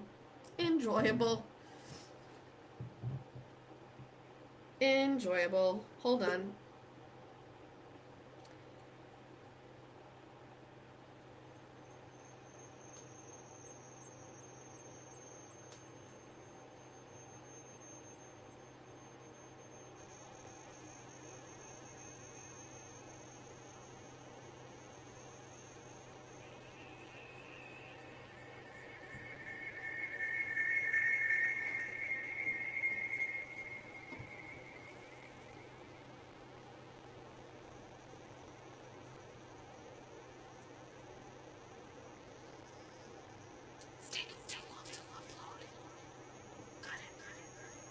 will are PDF files. Who has never once in their life wavered in their support of you? Us. What happened 2 months ago when we had the bro stream, where we had to say, Aiden, sometimes maybe think about what you say before you say it. Because when you came out and attacked me and Will over JESS MACHADO and claimed we had to pack it down because you didn't really look into what the fuck was going on, we are the ones who stood by you. Maybe sometimes just think about, we will help you defend you against other people. But then to see you turn around and say, well, they're good guys. When they called me a fucking PDF file last week, well, they didn't call me, but they implied having Lego in my studio made me a PDF file. It makes it really, really hard to not say, Aiden, if you want to run with that crew, Godspeed. You go get your support with those guys. Sometimes, instead of just loving everyone instantly, it's really fun and it's nice that you love everyone and you trust everyone, but fucking just remember what they did to you 2 weeks ago. Nah, they changed. When?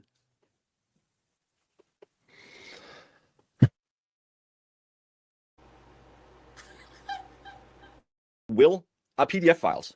Who has never once in their life wavered in their support of you? Us. What happened 2 months ago when we had the bro stream, where we had to say, Aiden, sometimes maybe think about what you say before you say it. Because when you came out and attacked me and Will over JESS MACHADO and claimed we had to pack it down because you didn't really look into what the fuck was going on, we are the ones who stood by you. Maybe sometimes just think about, we will help you defend you against other people. But then to see you turn around and say, well, they're good guys. When they called me a fucking PDF file last week, well, they didn't call me, but they implied having Lego in my studio made me a PDF file. It makes it really, really hard to not say, Aiden, if you want to run with that crew, Godspeed. You go get your support with those guys.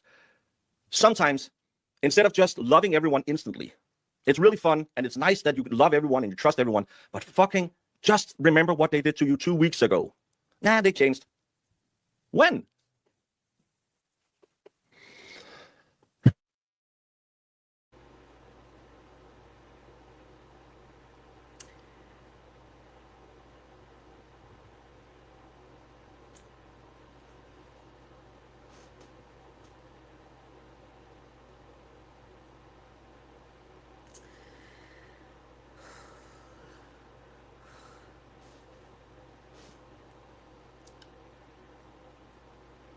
Enjoyable.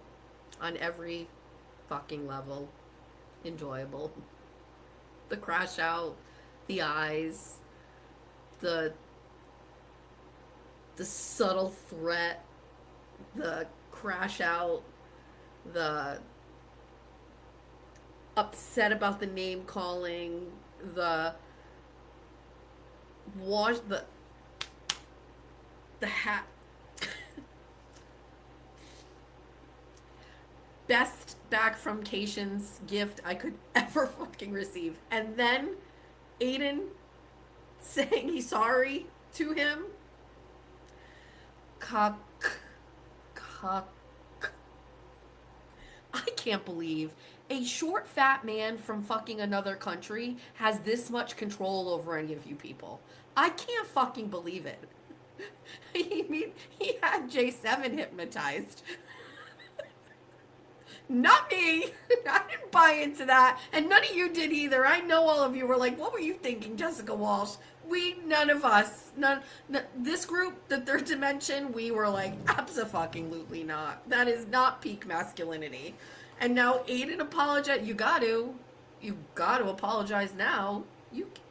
Aiden, you can't have him going like this. Oh my fucking Lord. Ugh. Oh, life is grand. Life is grand. We gotta get going.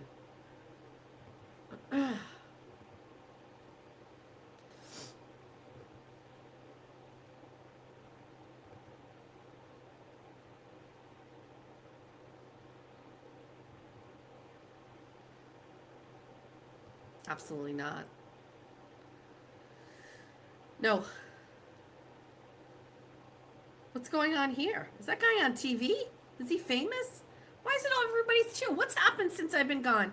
No, you're in bed. It's a pillow. If there's a pillow behind you, it's always no. Again, 2 people. Absolutely not. Australian. We're gonna ask him if he knows a guy named Menners. Hi. Hey. Hi. You're from Australia, right? I am. Have you ever heard of a man by the name of Menners? Of who? Menners. No. He does a podcast about cricket. Ah, no, I'm not into cricket. I think Oh. cricket is boring. Lovely. I said good. What are you up to? What's behind you? Oh, I have a show. I do a show. It works every time. You love talking? We're going to see about that. Hello? Are you a streamer? Is this your background for your show? Uh-huh. Nice. Oh, really? What do you talk about? We talk about everything and nothing, and we shit talk people. We get into internet fights with people, and I have a bunch of people that you motherfucker.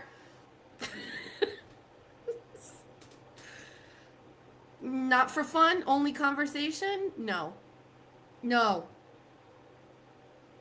If you want to talk to me, FaceTime, phone numbers. No. Is this guy on TV?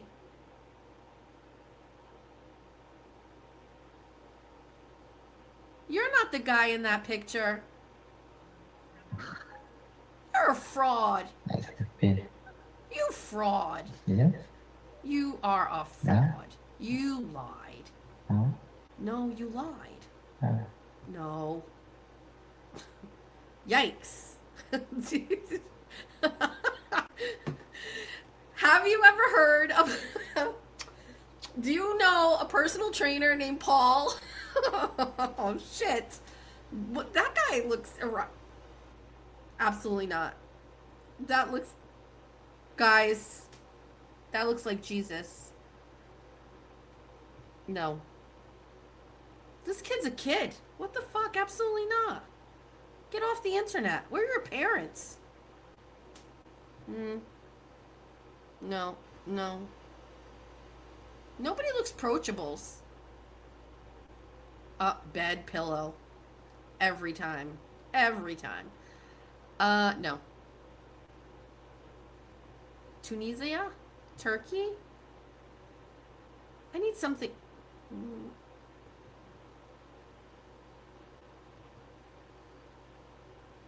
No. Why are they together? At work on a call, can only type.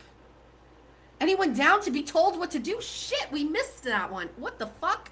Oh, he's from Austria, not Australia. Bed and pillow, absolutely not. Sun's out, guns out. If you're thick, talk to me. Listen. What's up? If you're thick, talk to me. Hey, I know what I like. I have a stream. I do a show. If you don't want to talk, get out now. Oh, fuck. Well, you're gorgeous. What you want to talk about? Where are you? Where are you located? I'm in Florida. Where are you at? I just came back from Florida. Oh, unfortunate. I missed you. I missed you. I know. The chat loves you. Good night. Yes, we are connecting with this person immediately. We are 100% connecting with you. What? Did me dirty. Oh, God, we gotta hurry up. We can't stop. It's just on a carousel. It does it on its own. God damn it. Holy shit. Congratulations. You have failed at dating. No. Oh, he's cute. I've seen some crazy shit. Paranormal. No. Australia. I just have a question for you.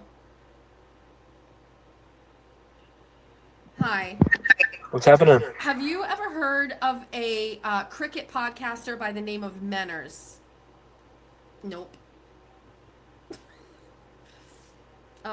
Movies, life, intoxicated, high, living life. Well, that has a chance of no. Make the world a better place, be kind. I don't have it in me. No.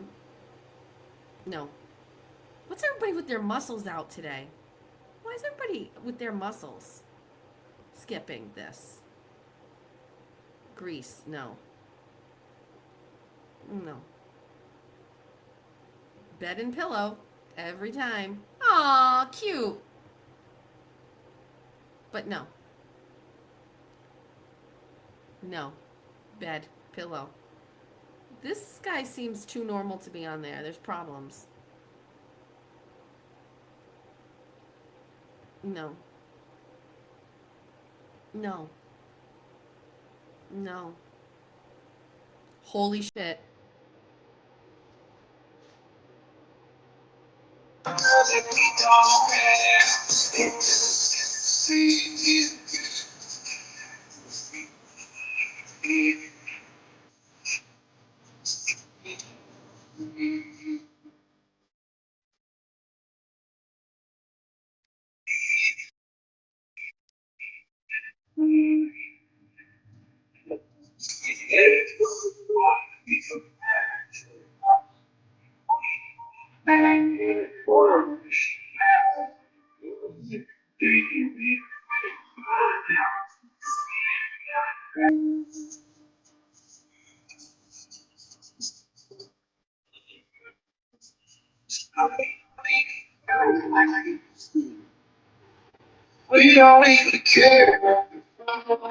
do I get out of this?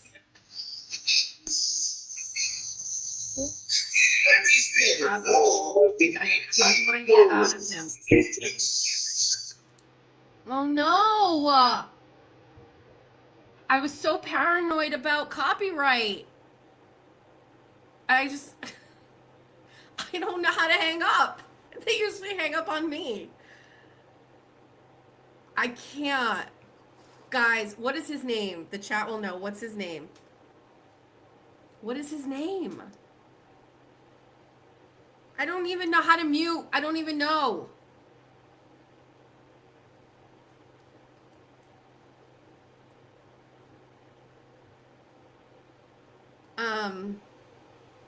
All right, we have to get going. Couple of things. One, we can't do this all night. We can't. We've encountered him many times. He told us a whole story about being rich. He's a millionaire. It's just too much. It's too much to get into. Kane. I have a love-hate relationship with Kane. Menors put me with Kane, and I just was so enthusiastic about him. And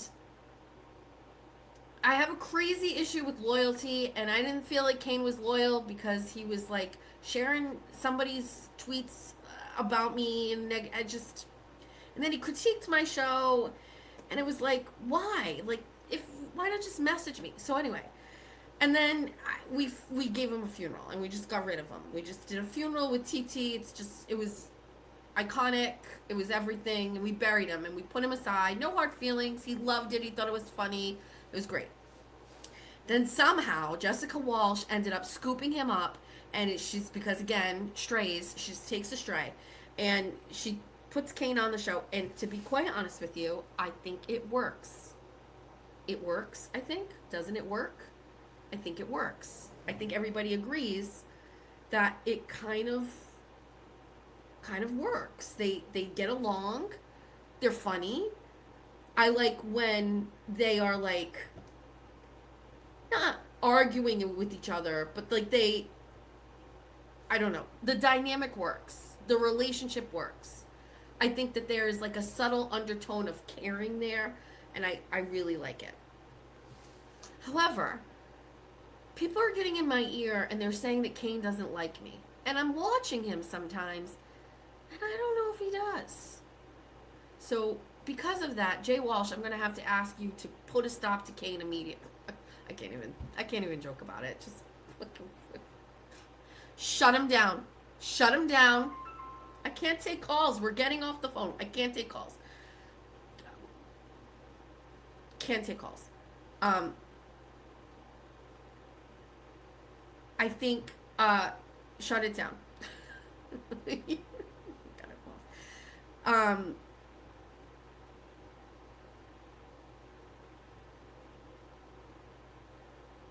Okay. Thank you for that message. All right. So I can't Uh,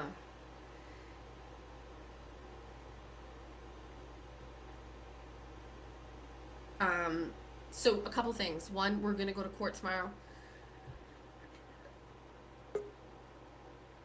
Moons is gonna be jumping on in a second. Before she does that, I just wanted to say I have some exciting news. I can't share it yet. I want to share it. I can't share it yet. But I have some really great exciting news, and it helped put like so much of like the YouTube bullshit, the bad YouTube bullshit, because I love YouTube. I love YouTube. I love the show. I love the chat. I love the people. I love the drama. I love like this kind of a show where we like talk about it and the chat is like, I love all of it.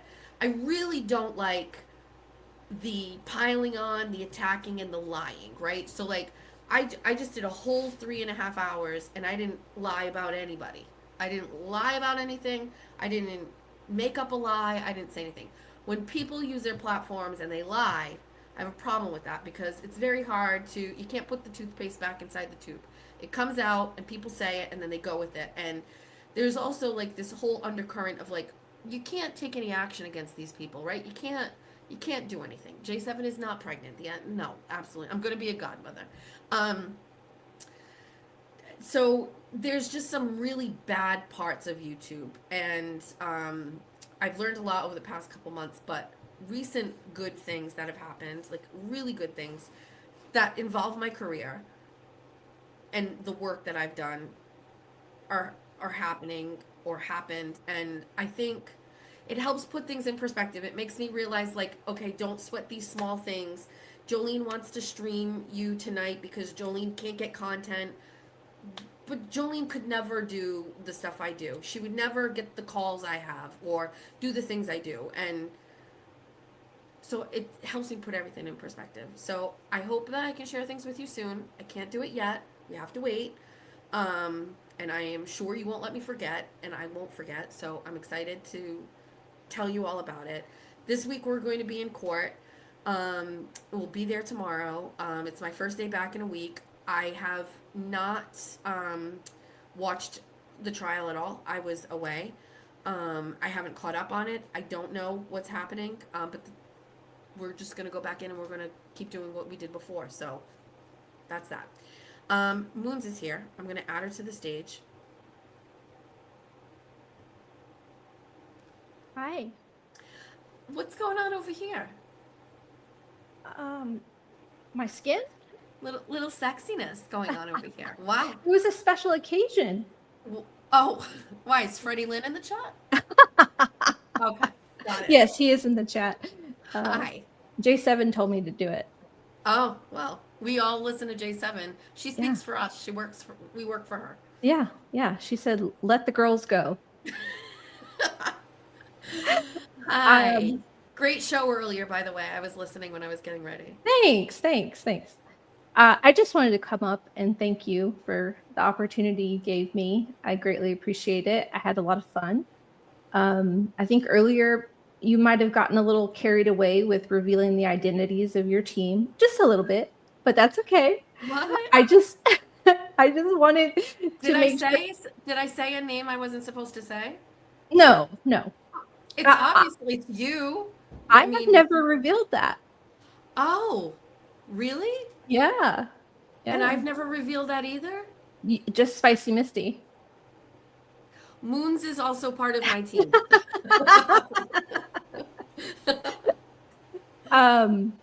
Anyways, I just wanted to thank Maggie for, going from a co-host of like 30 minutes to a co-host of the entire episode. I had a lot of fun. I think she did really well. She handled all the hate and trolling this week really well. Except I wasn't worried about her. I think that she knows enough that it would be there, and I wasn't worried. She's strong. So I wasn't worried. Yeah, she did amazing.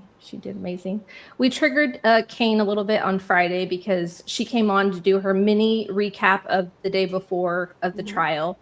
And Kane was so offended that we gave her 20 to 30 minutes before their day. Sure. So It doesn't take much to get Kane all riled up. I yeah, will say yeah. one of the things I'm very upset that I missed is like this dating saga that's happening with him. This has to be a whole thing. If this doesn't get an offshoot show, I want his whole dating life on the internet. We need to see everything about it. I'm desperate for it.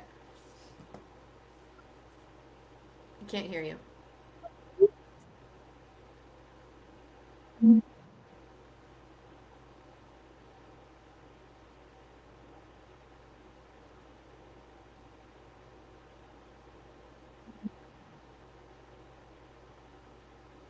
No.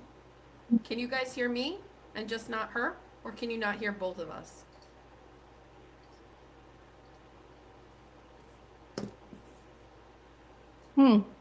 There you go. Can you hear me now? Yeah, That's weird.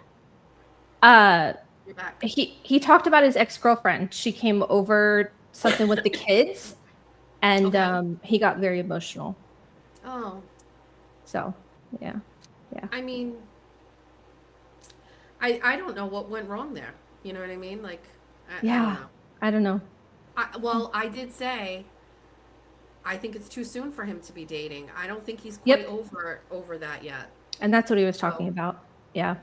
Yeah. He clearly isn't. She Right. came over and That's sad. yeah. You know, we are all like currently on my show, and TT's been married, right, for several years. She's been with her husband for a while now. But TT during her dating era was like, I wish we had a YouTube channel. Oh, really? Oh my God. TT's dates, she was on Plenty of Fish. She met guys on Plenty of Fish all the time. Yeah. And would bring like there were so many stories. The original Bunny After Dark all those years ago, like 11 years ago, she was dating, and we would hear the best stories.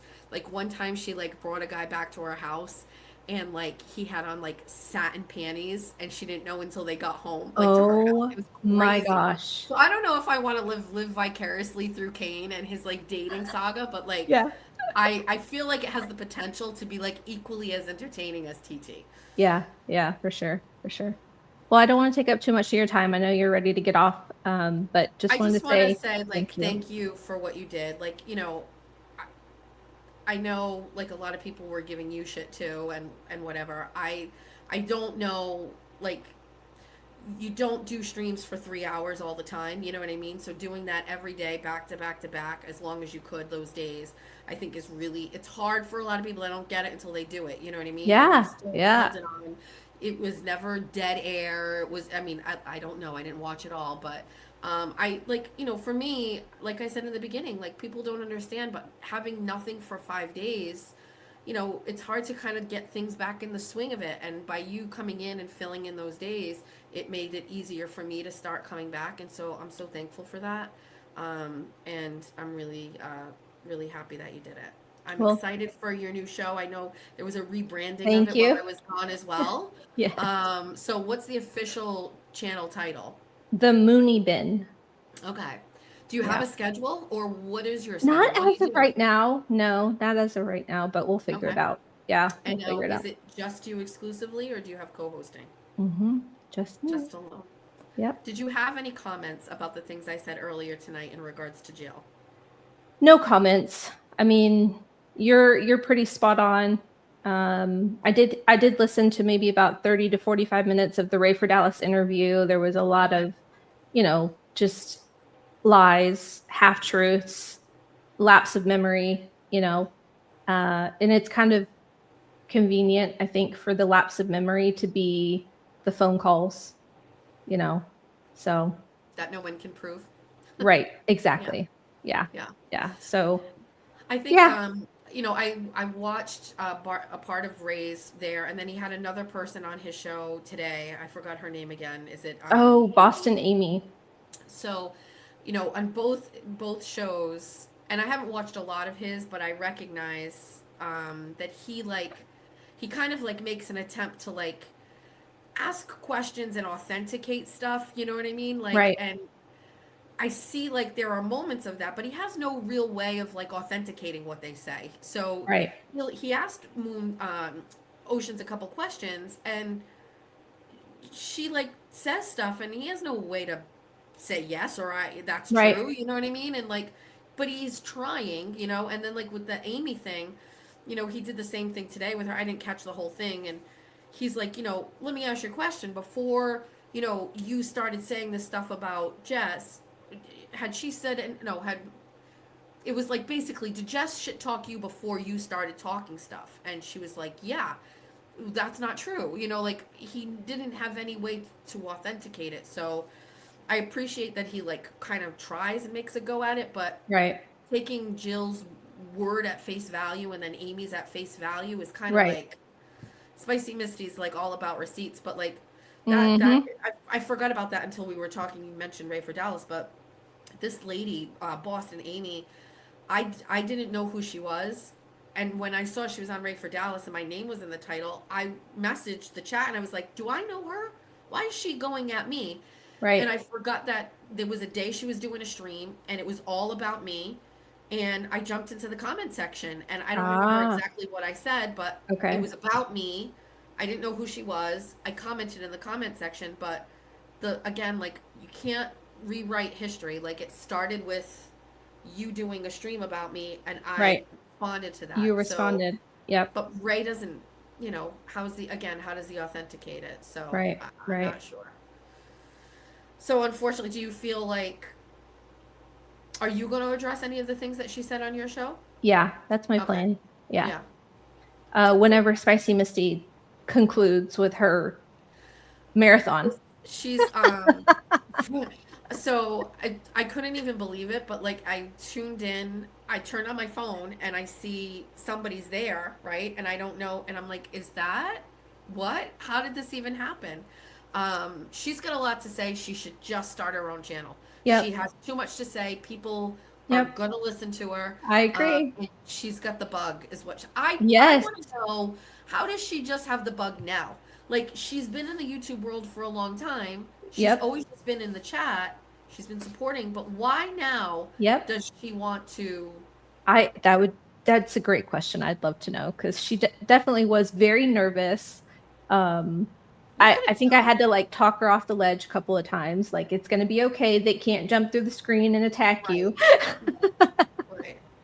She it's the class. She took the class. The Yep. class literally just basically Yeah. bred a bunch of YouTubers.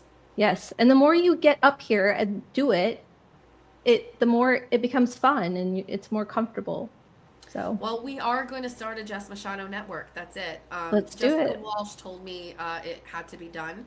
And I think it's probably the next step. So we're going to Yep. launch a JESS Machado network, and then a bunch of shows will be underneath it. And it's different than KMS. KMS, they couldn't earn any money, and like, it's not going to be that. I think, and I'm sure you know like better, but essentially we can have the network YouTube channel and then it just streams on there and your own channel at the same time, correct? Is that Yeah. how it would work? Essentially, you could. Yeah. Yeah. Or how would we do it? I have no idea. Because I wouldn't want it to like take away from your views. You know what I mean? Like Right. Right. They'd because have you're to pick monetized. which channel. Yeah. So I don't know if we just say we have the network and these are the shows that are on it. There's going to be a way to do it. So Yeah. somebody just asked in the chat if I was going to do an interview with Kevin Reddington. Kevin Reddington agreed to be a guest caller on my 24 on 24, but we paused that as he was preparing for the Clancy trial. So Kevin and I have had a good relationship for years. He's a big fan. He listens to the show. And when I approached him about kind of being a call-in guest, he said yes. And we were going to do it when we started the new 24 on 24, like in studio, but it literally was just as we were ramping up for the trial. So Yeah. I basically just said, let's just revisit this after the trial. Obviously, he's got a lot going on. Right. Yep. Exactly. Yeah. Well, thank you again. And it's good to have you you. back home. You're not allowed to leave again for a week unless you take I us will all not with be you. going away. That's it. That was a one-time thing. Although we'll see. I mean, if the haters keep talking about me and we have another banger of a month, Yeah. we're going back to, let's just go to Pensacola 3 times in 1 year just to fuck up everybody and piss There them you all go. off. Yeah. All right, Thanks, girl. Moons. Good night. Thanks for everything. Good night, Are you everybody. on tomorrow by any chance? Are you on tomorrow? Yeah. Okay. Tomorrow night. All right. Yeah. Okay. All right. Bye. Bye. Moons is still here. Can she grab the link for Scott's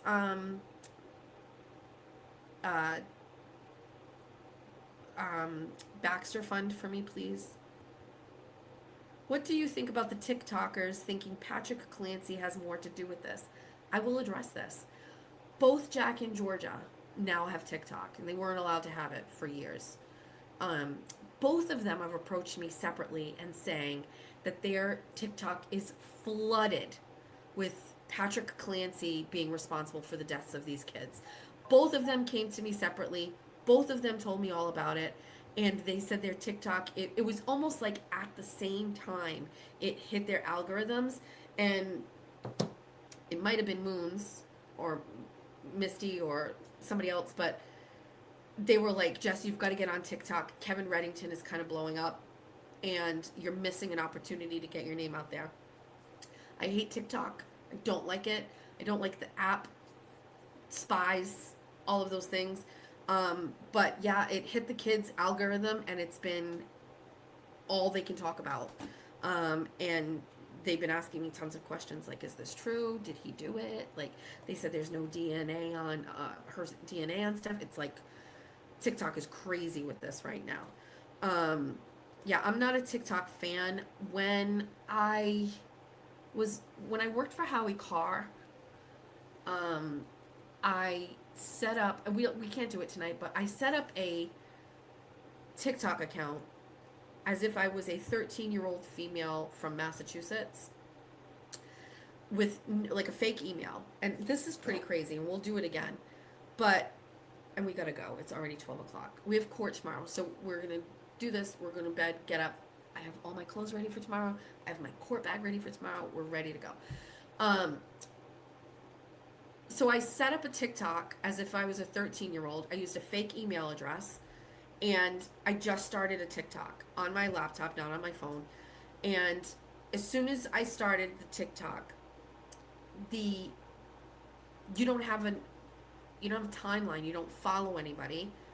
I had no phone number like associated with it or anything, and I had no social media associated, so it didn't connect me to people I knew or anything like that. So I just got a raw, unedited, unfiltered timeline of things on TikTok. And the very first video, or one of the very first videos that showed up, was a teenage girl sneaking out of her house to go meet a guy.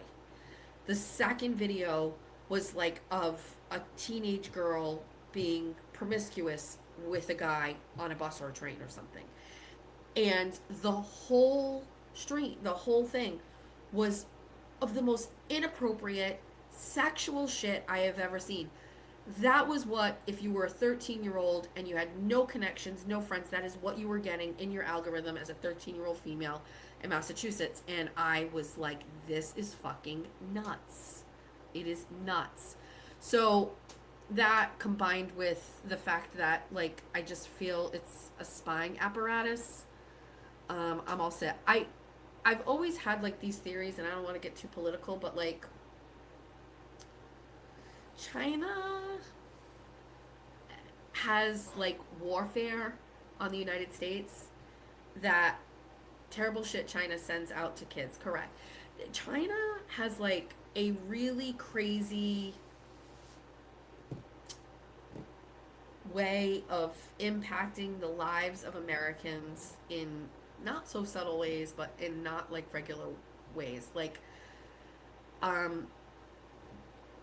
is it Shein or Temu? But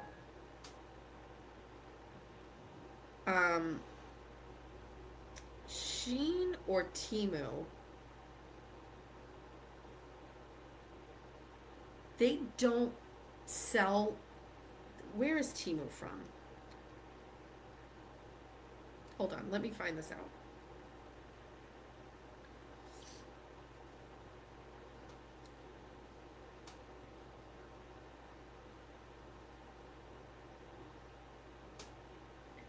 Baxter's link is pinned in the chat. Hi. Thank you. It's either Temu or Shein. They manufacture this clothing and they don't even sell it in their country. They don't allow people in their country to wear or buy any of the clothes that they sell. Why?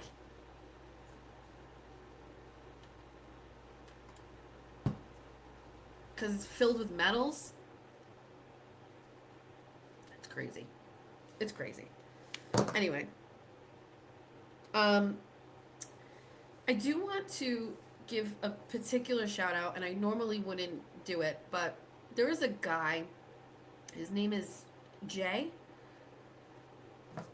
What's his,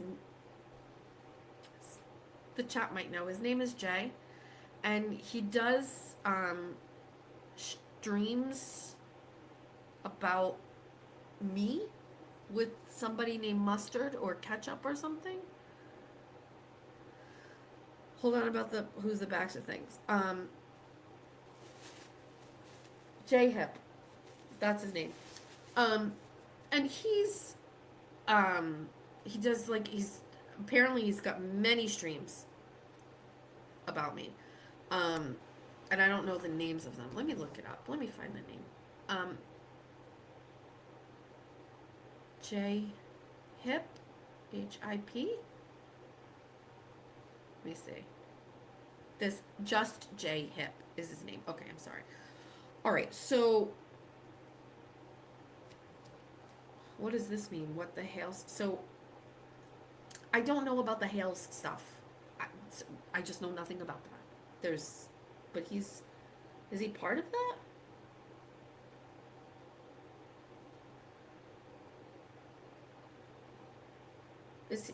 So I don't even know any of the people in the Hales thing. I don't know who it involves. I don't know any of the people, so I can't even, but he has some streams on it. But he's on Machado Verse, like the Machado Verse. He's on edition 18, and he did it 12 hours ago. And I don't think that, I didn't see that. I don't know, but he did a stream. So here's a couple things. Number one, he uses a good picture of me, and he doesn't AI generate anything. I don't know where he got that picture because it's on my Facebook or whatever, but like he uses a good picture of me. That's the first thing. He doesn't AI, he doesn't make me look like a cow. I appreciate it. The second thing is he's committed. Yeah, we're on episode 18. But my algorithm on YouTube is crazy, so if I go onto my YouTube and I just open it up, his live was on, I don't know, the other day, and he was in real time. I was listening to him, and he's like, I don't know how he said it. It was like, basically, like, he was like, I don't like JESS Machado, but like I need her show. Like I need her to come back from Cations. I need her show back. Like I watch it, I never miss it. Like I'm thank you. I like that he said it like that. I don't know who he is. Who are these people? I don't know. All I remember is somebody said, never, ever, ever get into the what the Hales thing. Or the Hales, never get into it. And whoever said, it might have been Spicy Misty, scared the shit out of me, and I avoid that at all costs. I want nothing to do with that. Somebody is suing somebody.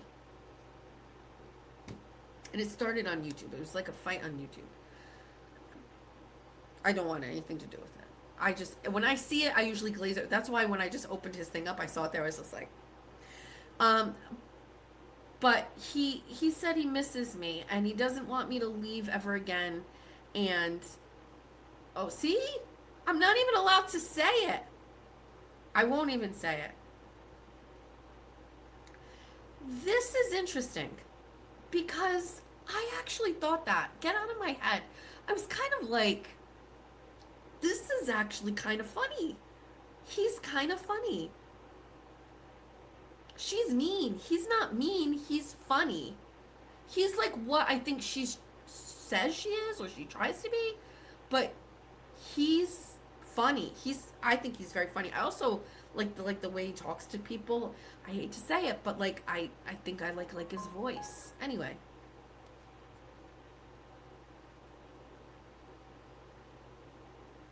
Okay. He said he missed me and he was hoping I would come back soon. I'm very glad that he's back. I mean, he streams about me. Thank you. I don't miss Twitter. Wait, Young Black Economist posted, get in. She posted a link, not a link, she posted my show. And she said, get in. Hundreds of people waiting for Jess Machado show. Y'all thirsty for this, don't lie. Oh, she did post the link.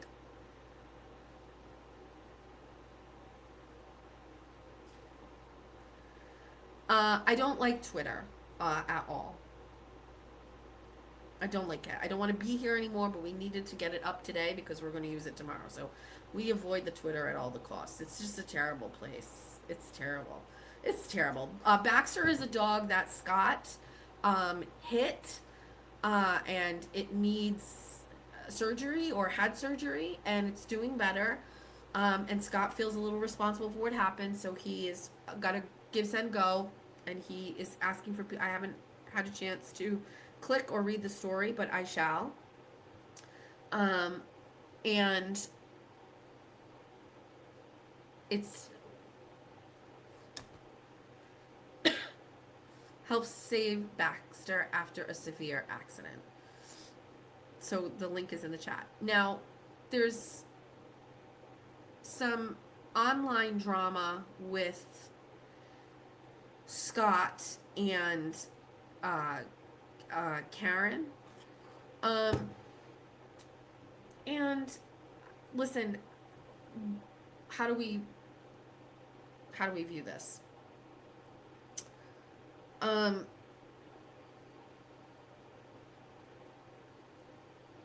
don't normally or wouldn't like get involved, and I'm not. I stayed out of it. I know that there was some stuff going on before I went away on Cations, and things kind of got to a head just before I went on Cations, and then I think things got really bad or whatever. I haven't had a chance to talk to Scott recently, and I've never spoken to Karen about it. Listen, we completely have watched and learned that when people pair up and do shows that it might not work well, and there can be a break and it will end, and that's it.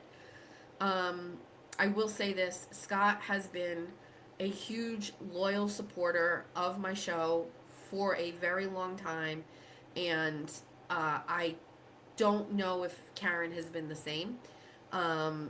You know, I mentioned this before. I had somebody tell me that she said she was not a bunny somewhere, whether it was on a stream or in a chat or something. And, you know, again, in the sphere of the internet, when there's people on the outside of the circle that hate you, you know, you care a lot about the people on the inside of the circle who don't. And, you know, my guard was up with her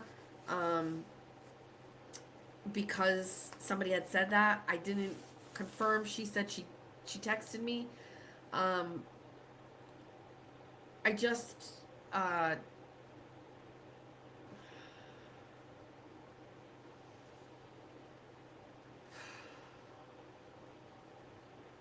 wish her well, but I'm really protective of Scott. And I know people, you know, are giving him a hard time, and they're saying like he's talking about things, or like, listen, I don't expect Scott to come out here and be like, you know, the #1 YouTuber and, you know, drag an audience of like 5,000 every single solitary night. I don't have any expectations of any of that. I think that he is a good person, and again, very loyal to me and what I do, and that means a lot to me. And so, Team Scott, and that's not reluctant, that's just, facts. I also think that when it comes to doing shows, you've done it with someone else, do it alone. Do your show alone. And try it by yourself for a while. That's my take. Moons is doing that. That's what I would recommend. Do your show alone. That's what I would say. I have just my feelings on the Karen stuff, you know what I mean? And I don't want to get into it. I don't want to. She can do a show with Arkansas Bestie, I guess. I don't care. I don't know. I don't care. Things either feel right.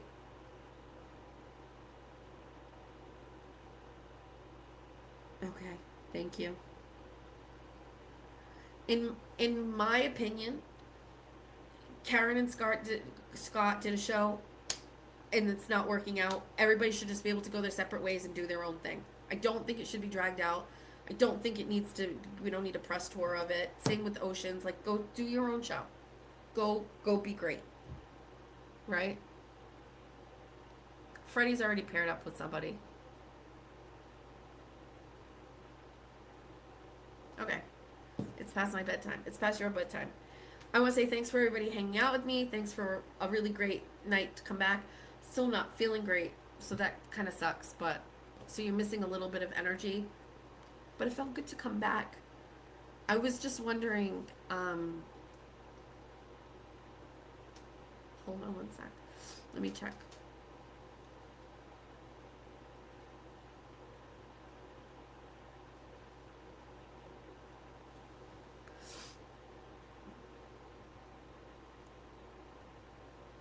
Happy Sunday, everybody. We have a lot to talk about. We're back from... That's not it.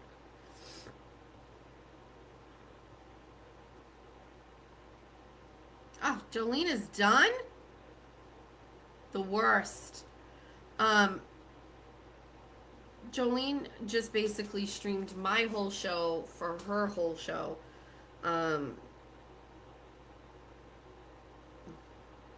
Jolene, what's wrong with you? Who hurt you? Why are you so mean to girls? I have a theory.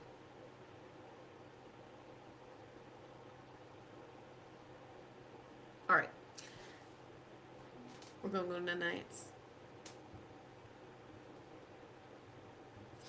Missed you, but so glad you got a damn Cation. Hi. Hi. The jewels are getting me. Sarah gifted 5 memberships. Thank you, Sarah. I'm clicking on all of the jewels. Okay, perfect. All right. Also, hold on. I think I got a Venmo. Let me take a peek. I'm sorry. I usually don't do that, but let me get in there and take a look. Jennifer sent me 25.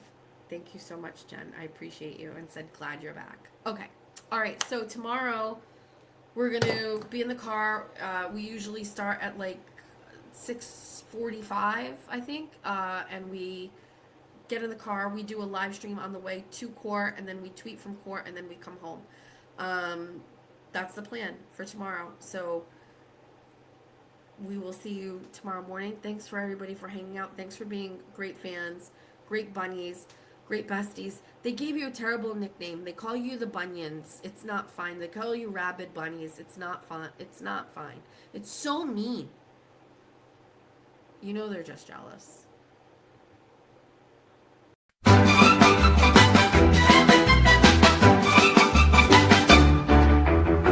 Who can send a text message full of hot demands? Pretend he's so strong with the words he sends. The doughboy can. The doughboy can.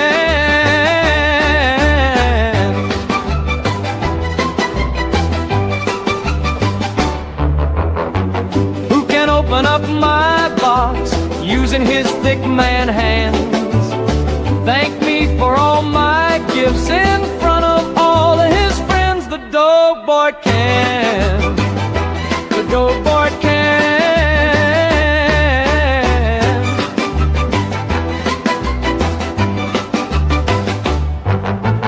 Who can play pretend online, tell you he's in love, use you up and shut you out right when he's had enough.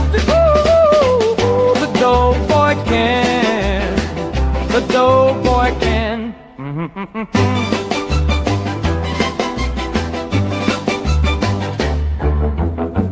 Apologize to him because that's just what he needs. Bow at his feet and beg, no fleshlights please. Who can tell a lie and then a couple more? Paddle his way into your heart. You're just a crazy whore. The doughboy can. If the doughboy can.